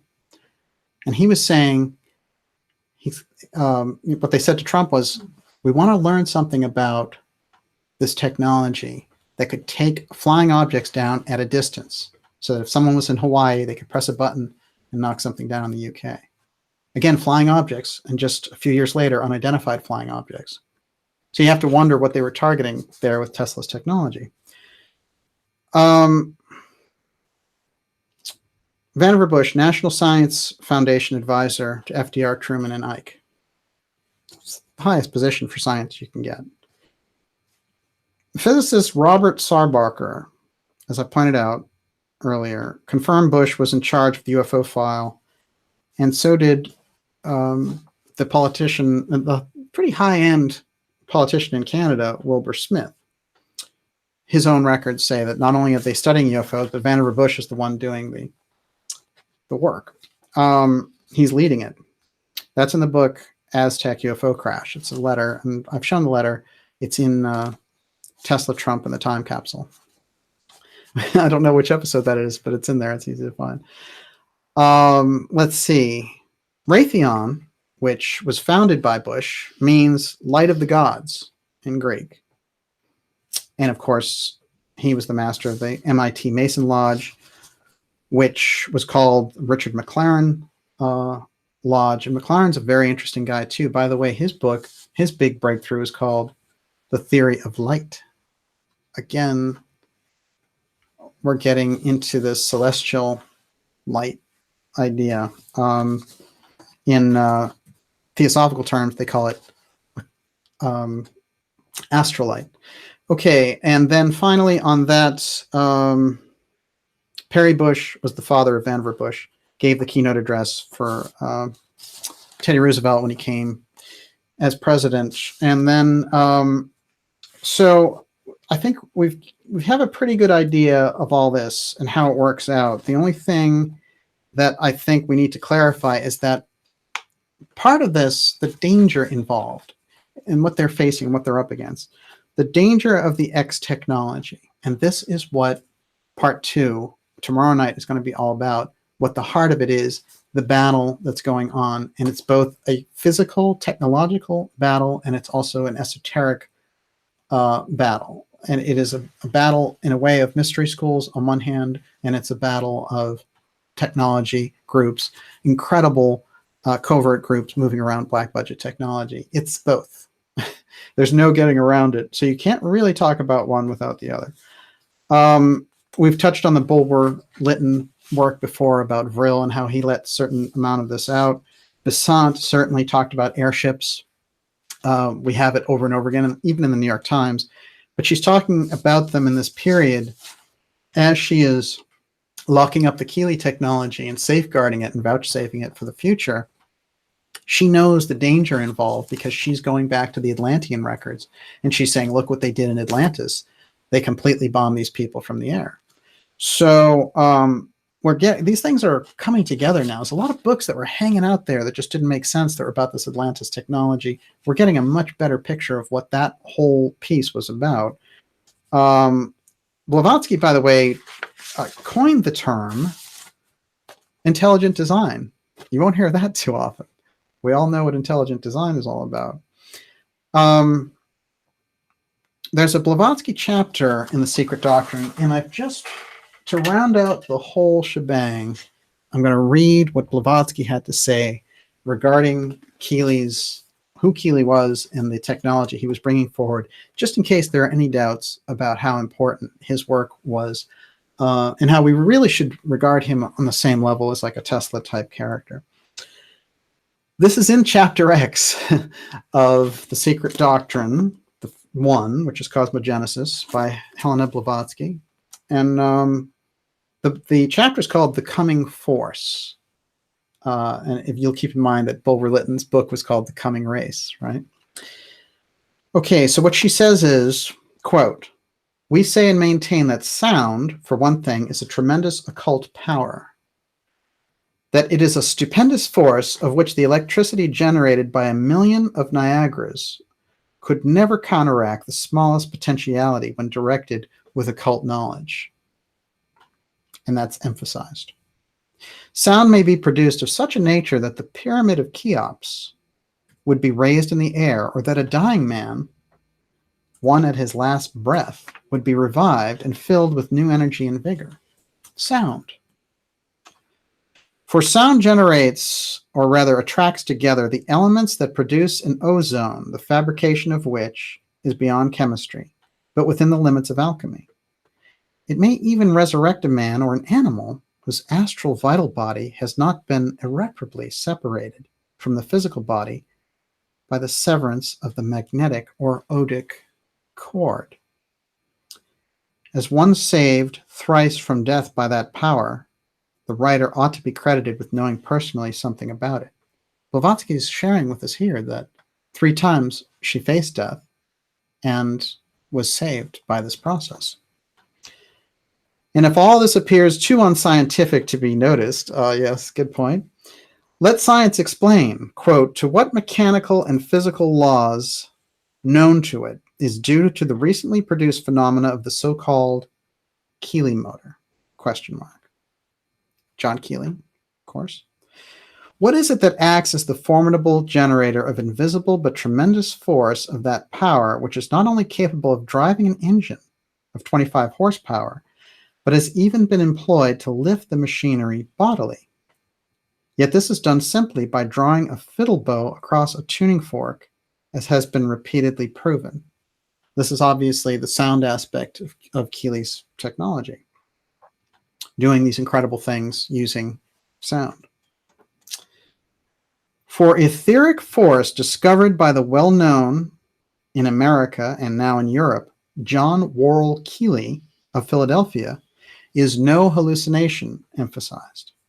Notwithstanding his failure to utilize it, a failure prognosticated and maintained by some occultists from the first, the phenomena exhibited by the discoverer during the last few years have been wonderful, almost miraculous, not in the sense of supernatural, but of superhuman.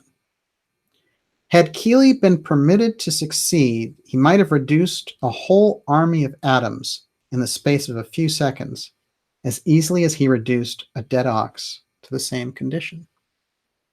The reader is now asked to give serious attention to this newly discovered potency, which the discoverer has named, Keely named it, interetheric force and forces. This is as X as you get, by the way. In the humble opinion of the occultists and of his immediate friends, Mr. Keely of Philadelphia was, and still is, at the threshold of some of the greatest secrets of the universe, of that chiefly on which is built the whole mystery of physical forces and the esoteric significance of the mundane egg symbolism. Okay, some of that goes deep, but basically she's saying the stuff that he's working for is the very core of the mystery schools. And it's the very core of the secrecy that they've maintained over these years since the incredible destruction in Atlantis. Just a little bit more from Blavatsky, and we'll go to it.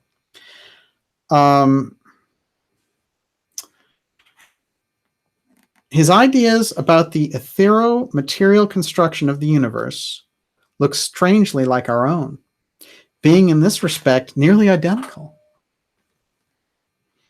This is what we find him saying in an able pamphlet compiled by Mrs. Bloomfield Moore, who, by the way, was the one who gave the report about Besant.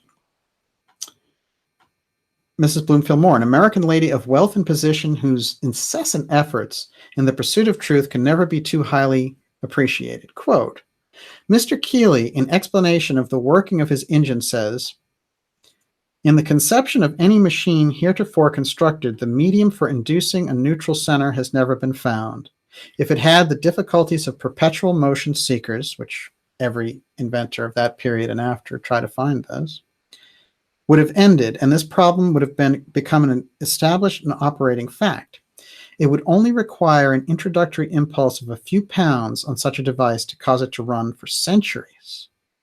In the conception of my vibratory engine, I did not seek to attain perpetual motion, but a circuit is formed that actually has a neutral center, which is in a condition to be vivified by my vibratory ether, and while under operation by said substance, is really a machine that is virtually independent of the mass or globe, and it is the wonderful velocity of the vibratory circuit that makes it so. Still, with all its perfections, it requires to be fed with the vibratory ether to make it an independent motor. So what we're getting, and this goes very deep, this is the chapter is called in the coming force, and it is the X chapter. You know, Blavatsky here, I think this is a great shot, I think, one of the important ones of her. And let's not forget that George Young, who was an incredible, very tight with the Varians, drew this, saying this is what the actual form of Blavatsky was. This is what she actually looked like. That was kind of her spiritual presentation.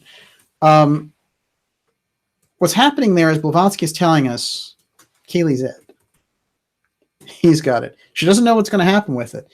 And she's mentioning there that he's being suppressed. And it's not clear if it's the mystery schools that are suppressing him from succeeding, or if it's these corporate raiders, or if it's the mystery schools protecting his stuff from the corporate raiders. That is the X switch.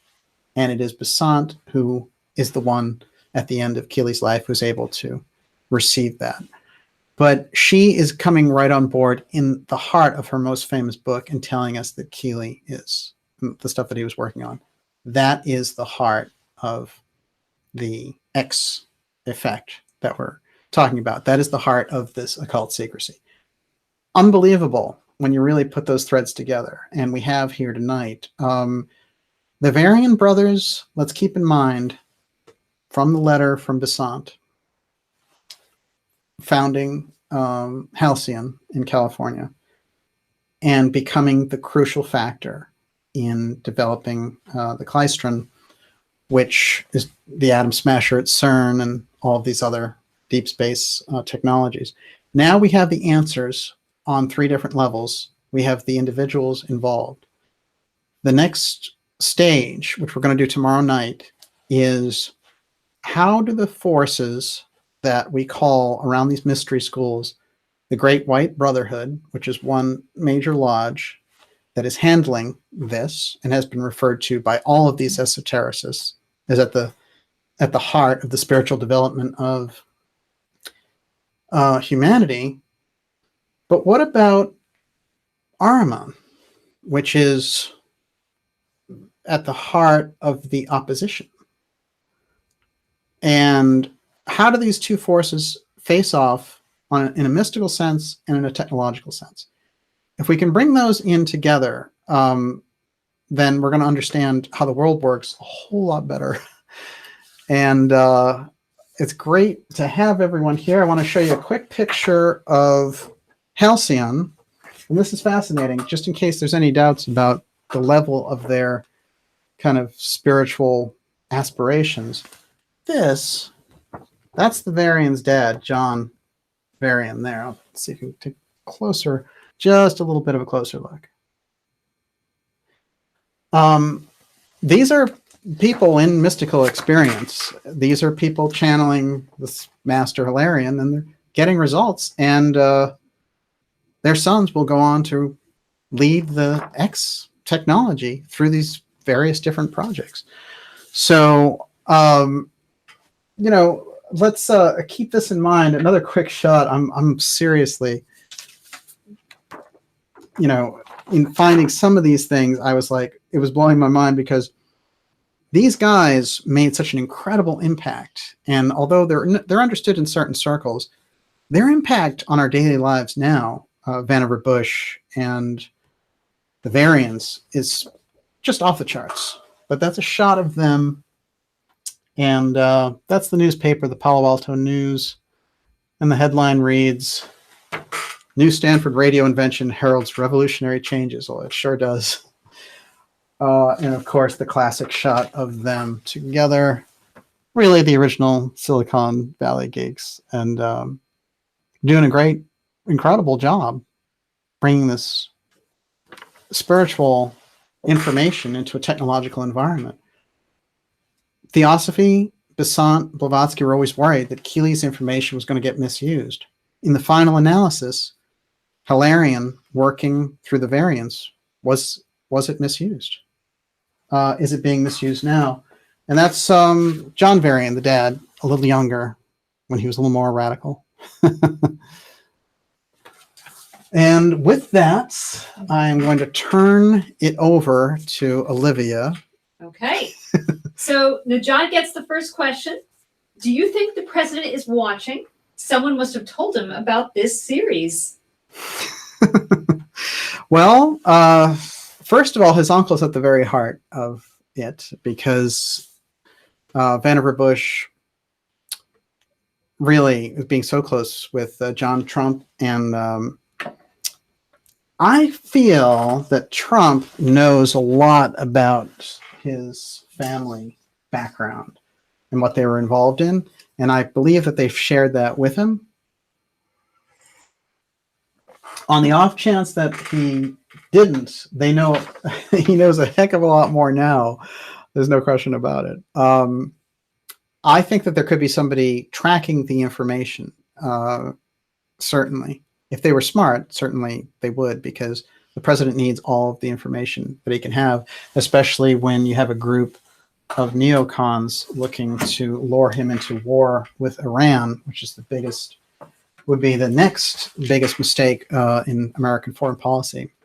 So yeah, hopefully some of this information does get to him. I sure hope so. Okay. What else you got? All right. So John Whatwood wanted to know, did the Varians know Tesla?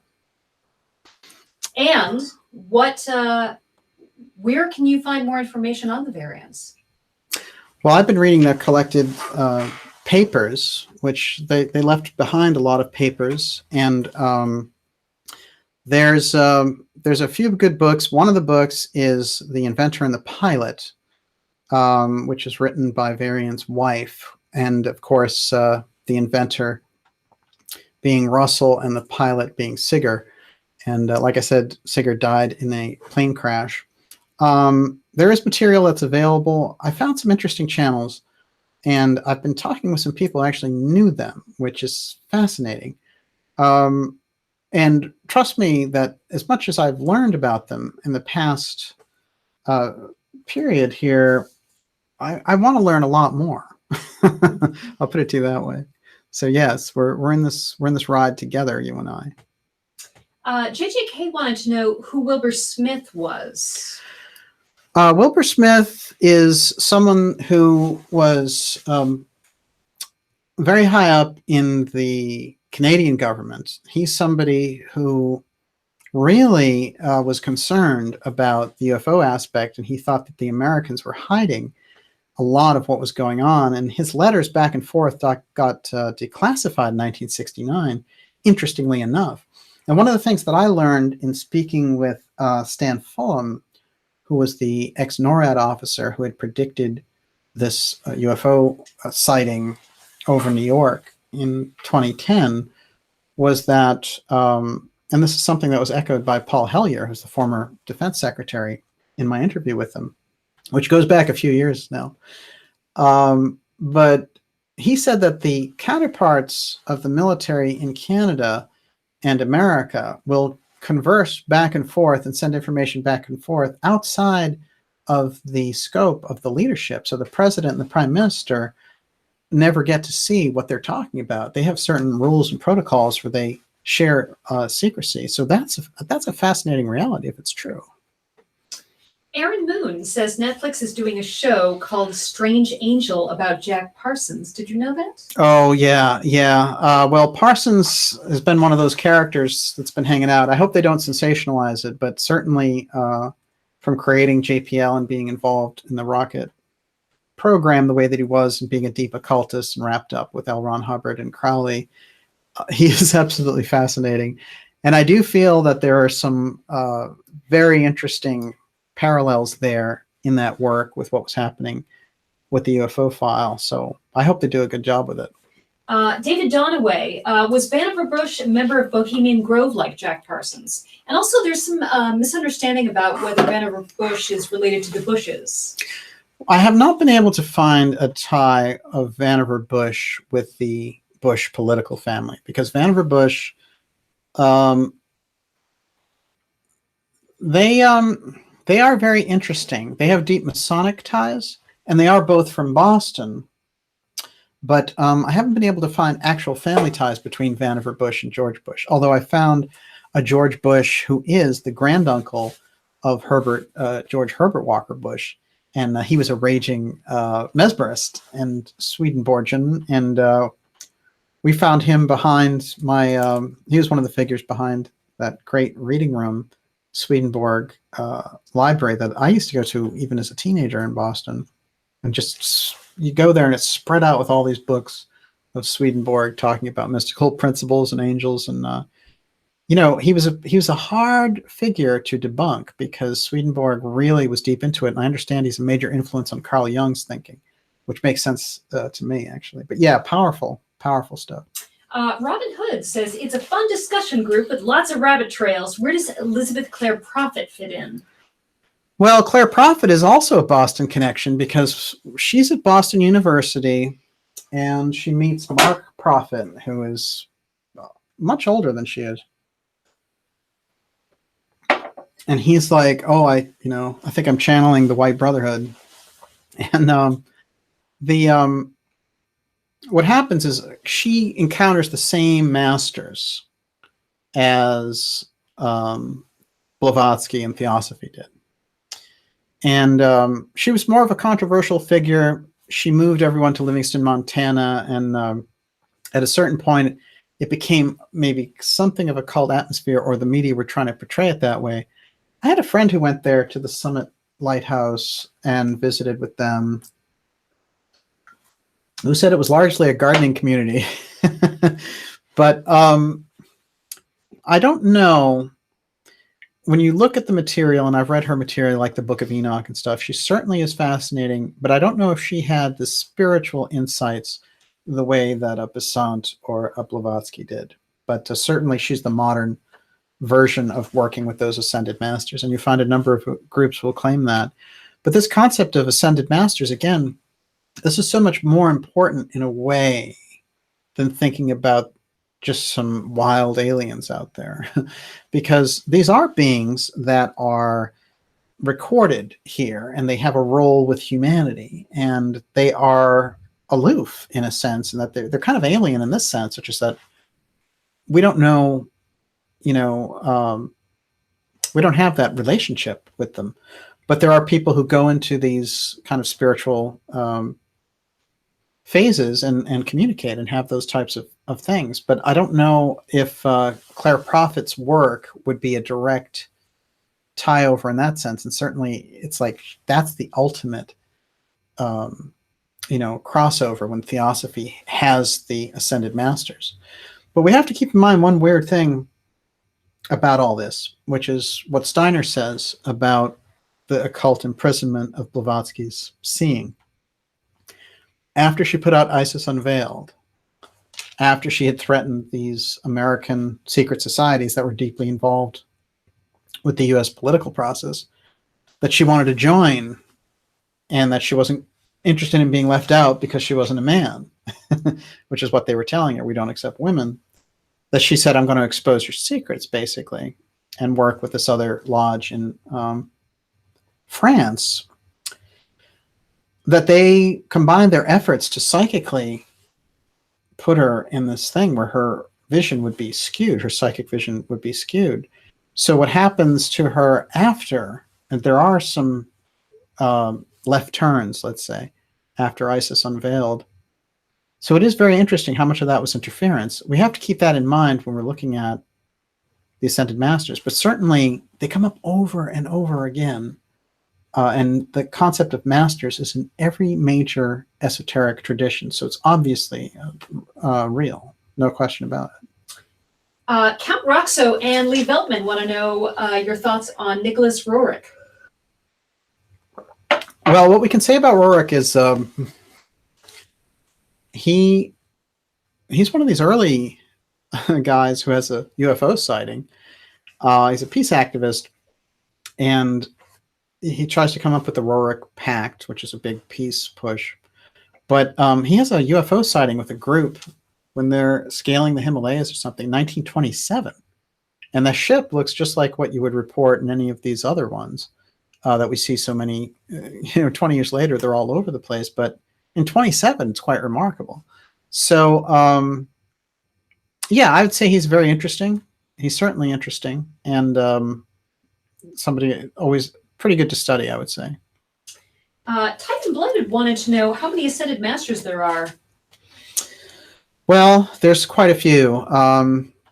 Hilarion, I think, is an important one because of the science aspect, and he's important to this era as a result of that. There's Moria, there's Maitreya, and there's Saint Germain. So these are the figures, but certainly in the heart of the Theosophical teaching, that's where you find really the thrust of it. But see, I've seen it in the Casey readings when they talk about things like Ascended Masters and Saint Germain. Very few people know that there was a turbaned figure who showed up in Casey's life on a number of occasions when he was under stress or when he was in a particularly bad place and he was thinking about giving up his psychic work. One of the times he was jailed for practicing medicine without a license. And he was just like, here I am. I've been put through the ringer. Now I'm on the cover of a newspaper and they're calling me a charlatan for trying to do one of my medical readings. And of course, Casey's medical readings are some of the best research in the world. He was anything but a charlatan. But I think he was just losing it. He was just not going to deal with it. And there's this incredible story about the master appears to him then. And the master's always been, he's got the turban and the beard. And the master has always been a little harsh with him, being like, don't be indulgent or don't be greedy or whatever it happened to be.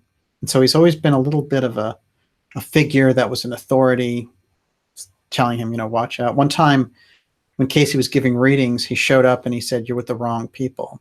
And in fact, the people are using his readings for things like gambling and stuff, which was giving him incredible migraine headaches because the work he was giving out was supposed to be, there were kind of ethical guidelines around it.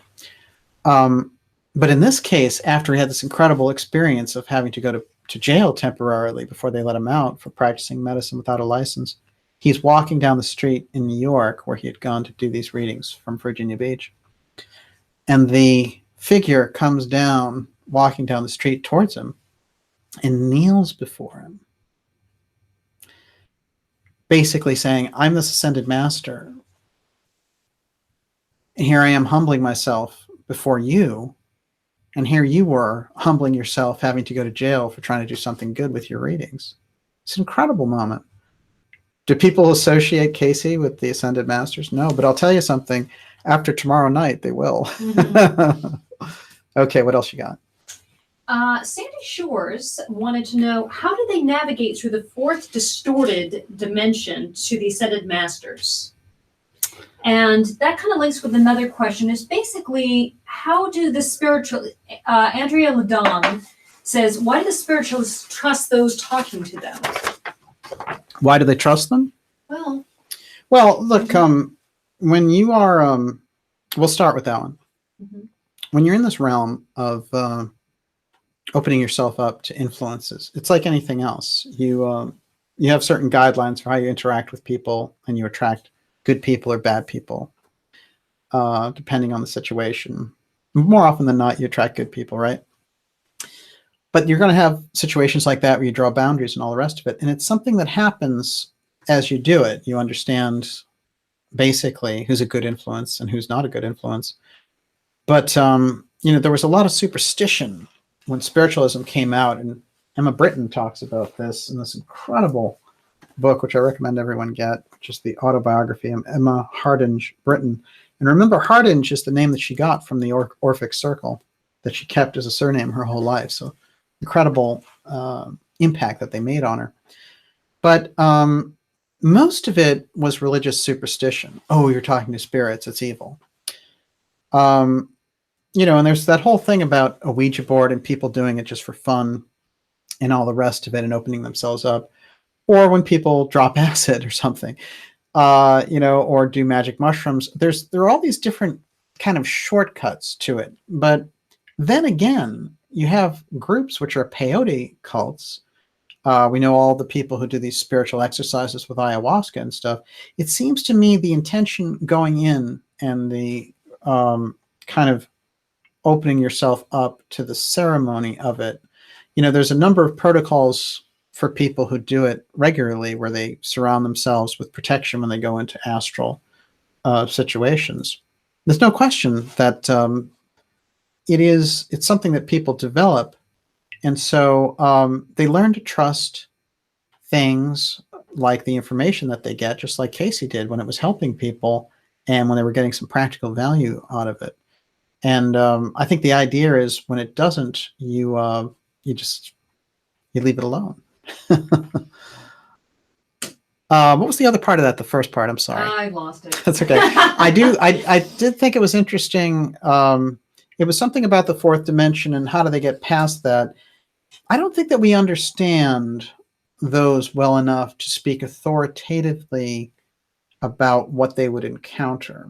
I do think it's something that we can learn from people who do this legitimately, who are real psychics, who have genuine mediumistic talent, like Emma Britton did. There are people, and they're out there.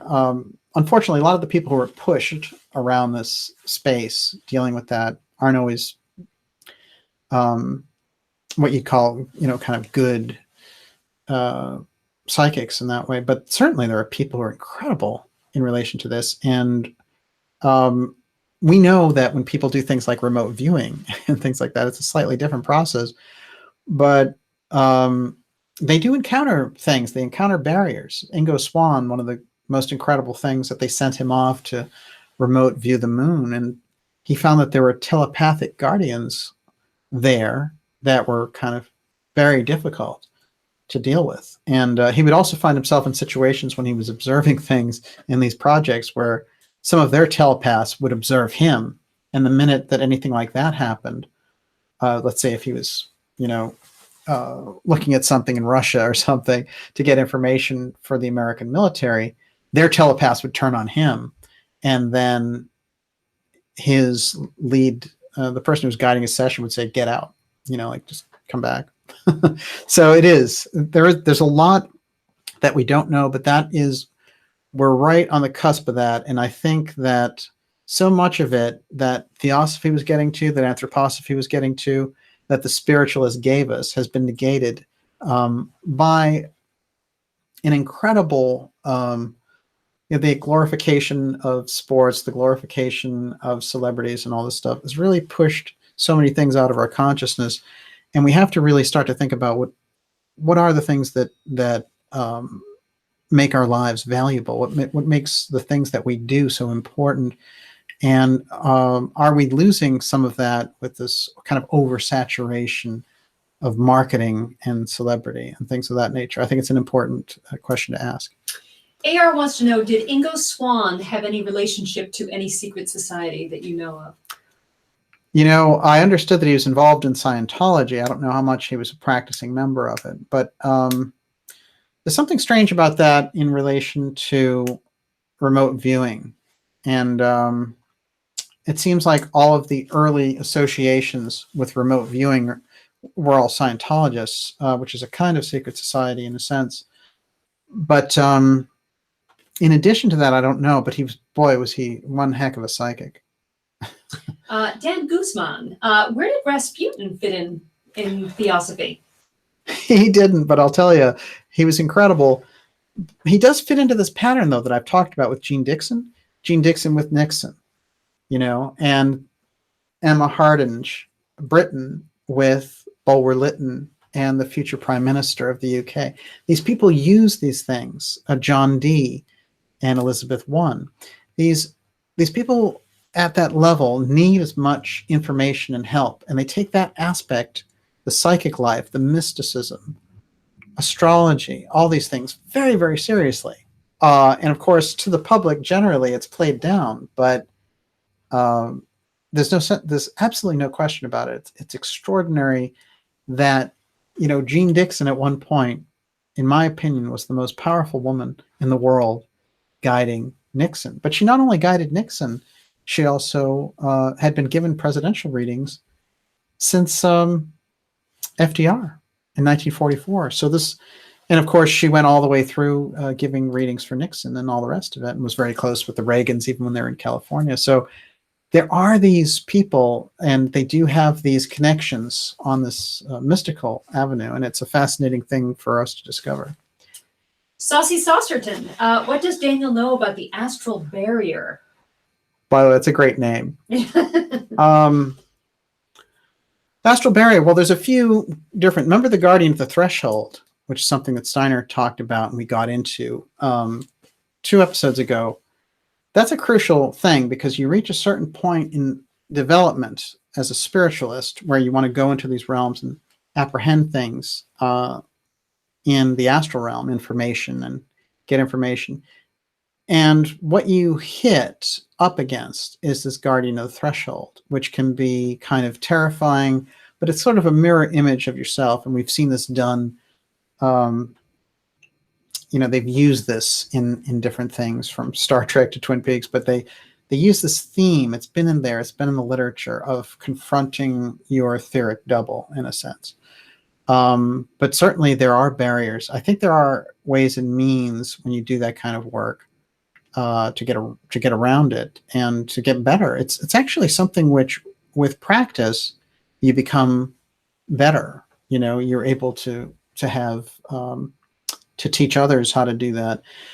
There's an interesting thing about psychic ability, though, even though everyone has it, which is it's kind of like the ability to be a concert pianist, because some people are just born with that. Emma Britton was born into a psychic life. Edgar Cayce was born into a psychic life. Many of us have psychic inclinations and we do other things, but I think part of what Theosophy was pushing, and it was in a way slightly more optimistic than Anthroposophy, as I'm finding out, because Theosophy has us dancing with this idea of the sixth root race, and we're all going to become psychics, and we're all, moving into this whole different paradigm, which sounds very lofty, and it sounds good. Steiner's is a little bit different. Steiner says that we're moving into this period kind of the war of all against all. And part of it is because of this Ahriman influence. And tomorrow night we're going to spell it out, but the technology is a big, big part of it. And this is Steiner's sculpture of Ahriman. It's not very pleasant. That is apparently who we're going to be taking on here over the next century. And we're going to need to be spiritually informed people, because one of the things I'm going to talk about tomorrow night is something which is, attributed to a mystery school secret, which is about the eighth sphere, which is something that Ahriman sets up so that when people die in this stupor of kind of being glamorized by the world, that they don't reincarnate in a normal channel, that they reincarnate through the eighth sphere.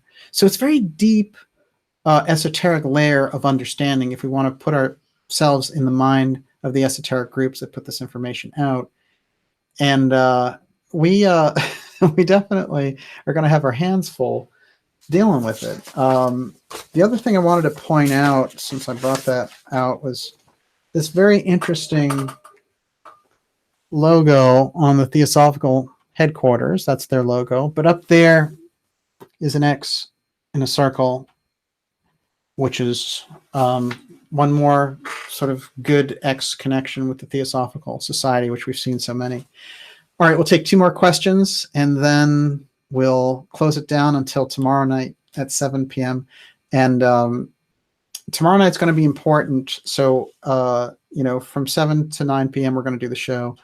And I want everyone to definitely show up for that. Okay, Nancy J. Simpson, is there a group or groups in the USA today that you feel are wise and seeking truth?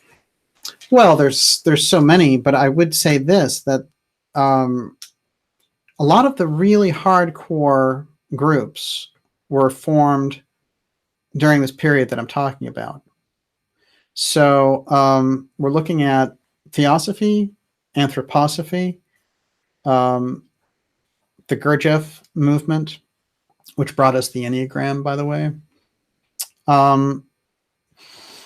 So I think now there's a big executive push. There's a big commercialization around these things. So you show up and people are like, it's like groups like Landmark, be your best, get your brand together, make sure it's happening now, be the best that you can be. It's Tony Robbins style leads this category, and there's nothing wrong with helping, executive training or whatever it is. But we've seen that those things become very cult-like situations too, and they don't really have the spiritual backbone of the movement. So I think there is something fundamentally missing in this period. It's almost like we've gone to sleep on some of that deeper stuff. And if you really look at it, there's this kind of explosion in the 60s of reincarnation, psychic information, life after death, pyramid power, and these incredible things. And that rolls into the 70s. And we get the New Age movement after that, but it's the incredible commercialization on top of it where we get figures that just are not so trustworthy. So I think that an extra level of assessment, it doesn't mean judgment, right? You can say that I can assess whether or not someone is drunk enough to drive me home or whether you would let them drive a car. I don't have to judge them as a drunk, but you can assess whether or not they could do the job. And I think that these types of things hold true. We have to be able to assess whether a group would work, could be a positive influence without judging them negatively, in a sense, if they aren't, But the truth is, there's a kind of important necessity for good people who understand these deeper principles to come together and, it's like bring the whole vibe up, because there's so much more to this story. There's so much more that we need to contribute to it, in a sense, because the spiritual aspect and the mystical aspect, as we can see, is tied directly in with the politics. So to just blow into the politics and not understand what really, I had this conversation with Catherine Austin Fitz, and she said the central problem is we don't understand the power structure on planet Earth. So that's what we're getting at in this show. What is the actual power structure? And we'll get a much better, if we can get a glimpse of that, we'll have a much better idea about how to deal with it. Okay, 2 more questions. I am getting viciously attacked by a cult fan. So, because I haven't asked you yet, a cult fan would like to have a Boston meetup with DJ over coffee or booze or ice cream. Yeah. Oh, you mean like a group meetup? Yeah, like a group meetup. Yeah. I'm sure there's going to be some event stuff around what we're doing, and we have looked about it and talked about it with a number of people.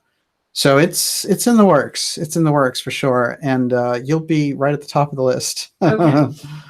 So Titan Blooded really wants you to explain how transhumanism relates to the X secrets. And at some point, when we are completely under control, will they then let the X secrets out? It's an excellent question. The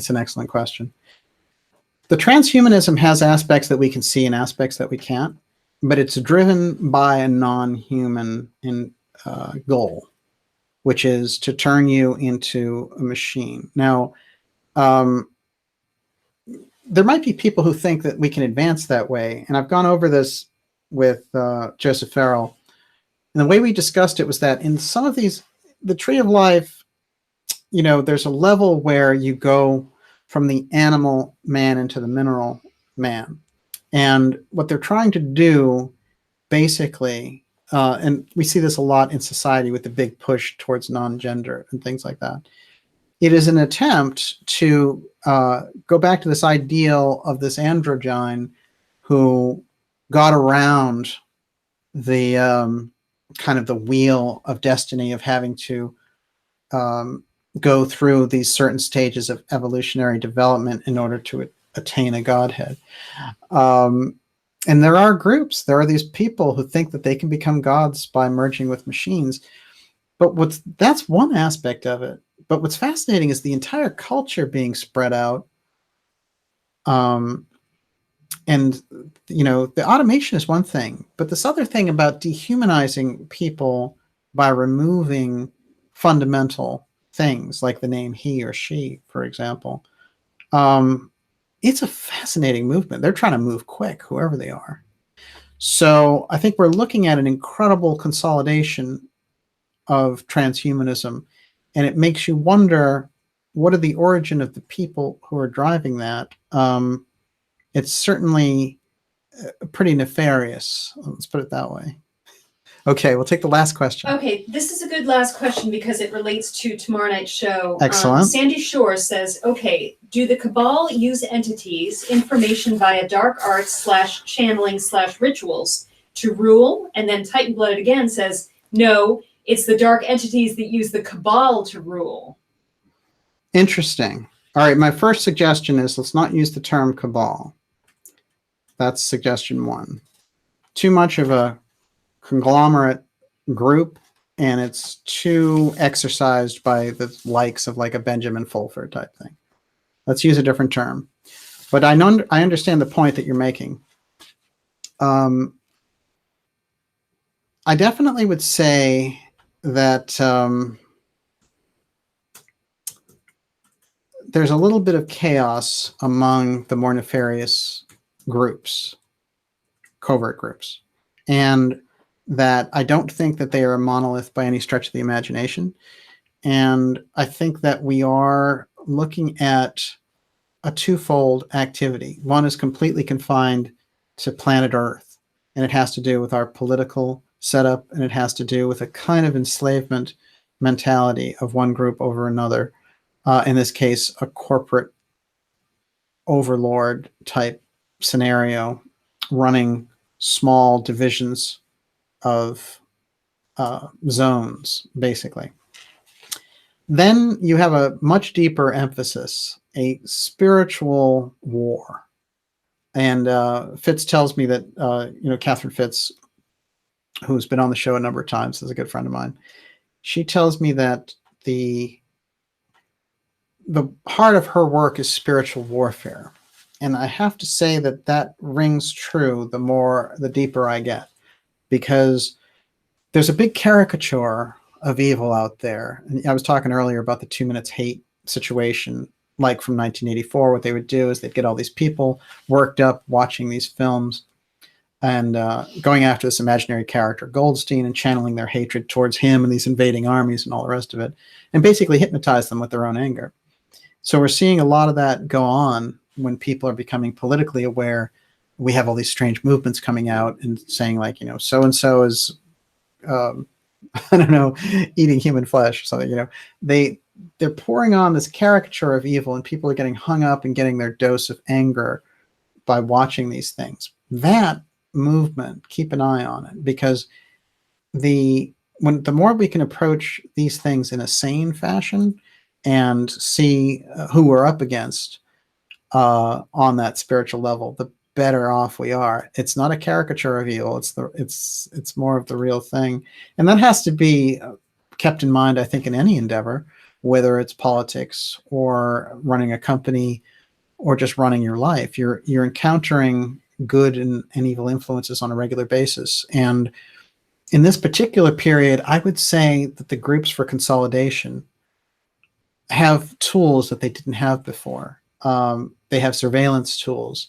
They have the space fence, which is being developed. They have things that they didn't have before, so they're a bigger threat than they were, say, in the 1800s when Theosophy was taking them on.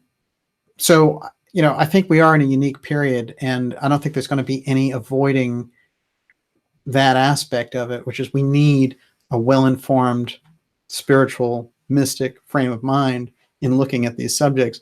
It doesn't make sense otherwise. That was a fantastic question. I do want to say I'm very happy to see everyone out there. Erica McLaughlin, excellent to see you out there. Robin Hood, Californology. It's great to see everybody, and it was a fantastic night. I'm happy that we got part 1 of the X episode out of the way. Of course, this is part 10 of the entire series, and it's a 2-parter. So tonight we did the major thruster on the Rad Lab. Tomorrow we're going deep into the Ahriman aspect, the Great White Brotherhood aspect, and how that relates to the covert battle on the ground over the black budget technology. This is where the heart of the fight is, and I think we'll learn the most when looking at the heart of the fight. We have a much better handle, I think, on these things as a result of tonight, though, and I enjoy having you guys with me on this journey, and we're really sharing information and getting deeper on this all the time. I think there's a misunderstanding that after the X series wraps up here, that we're not going to be doing live shows on Friday night, but that's not true. No, we're going to do Friday nights at 7 for the foreseeable future, and the X series, although that's part 2 of part 10, which is the end of the first phase, there's going to be another group of 10 episodes of the X series after that. But tomorrow night is the crucial night of the entire series, because there's going to be some things we reveal which nobody has seen before. I can tell you that. Okay. So fantastic. Olivia, excellent job. You're very bubbly tonight. You definitely have the high energy. The question is, what are you in the mood for tonight? Mushroom pizza. That sounds fantastic. Mushroom and olive. Mushroom and olive. It's a deal. Great to see everyone. Thank you so much. Great interview with Sarah Westall. Yes, thank you, Titan. I really enjoyed being on there, and it was a fearless, outing of so many of the weird political things we've been seeing. So Sarah, I give her a lot of credit for having guts and going to those places. Sandy Shores is asking what the next series will be about. It's just going to go deeper into where the X takes us, but we'll go deeper into the individuals who managed it. And so it's going to be, let's say, more biographical of those people and how they managed it, as opposed to introducing the entire theme. But what I've found out is how managing that X stuff influenced some of these people, and it's pretty fascinating. Thank you. Great question. Yes. Yeah. Well, I just may I help you? Can I help you? I think DJ should do like a real Skull and Bones, dark occult summer. That's what my vote is. Yeah. Well, there's no question about it. Remember this, I will say, that everyone should be on board with the newsletter, because that's the way we can keep in touch with you about the shows. The thing about the newsletter too is it blows away some of the things that happen with YouTube, or people don't get their notifications or whatever. And for subscribers, this is really going to be a subscriber summer too. So this is the time to do it. And that supports the show also, because there's going to be some incredible stuff that we're going to be giving out to people who are supporting the show. And we really do appreciate that. And it helps us to go deeper. There's no question about it. So don't be shy to subscribe at darkjournalist.com. Basically, a little more, it's about $4 a month. So if you think the information is valuable, then move it forward. And I always do that with the things that I think are valuable and I need to move forward. I do the same thing. So I'm in the same boat with you. But I think at darkjournalist.com, you can do that. You can sign up for the newsletter. Make sure we have that going back and forth. And we'll do the newsletter about once a week. So yes, it's great to see a lot of familiar names out there tonight. Thank you so much. And I had a great time. And tomorrow night, we're going deep. Ahriman and the Great White Brotherhood. You don't want to miss it. Thanks so much. Thanks, everybody. Thank you, Olivia. If I didn't say it earlier, wow, you did an amazing job. Every little thing she does is magic, right, everyone? Have a good night.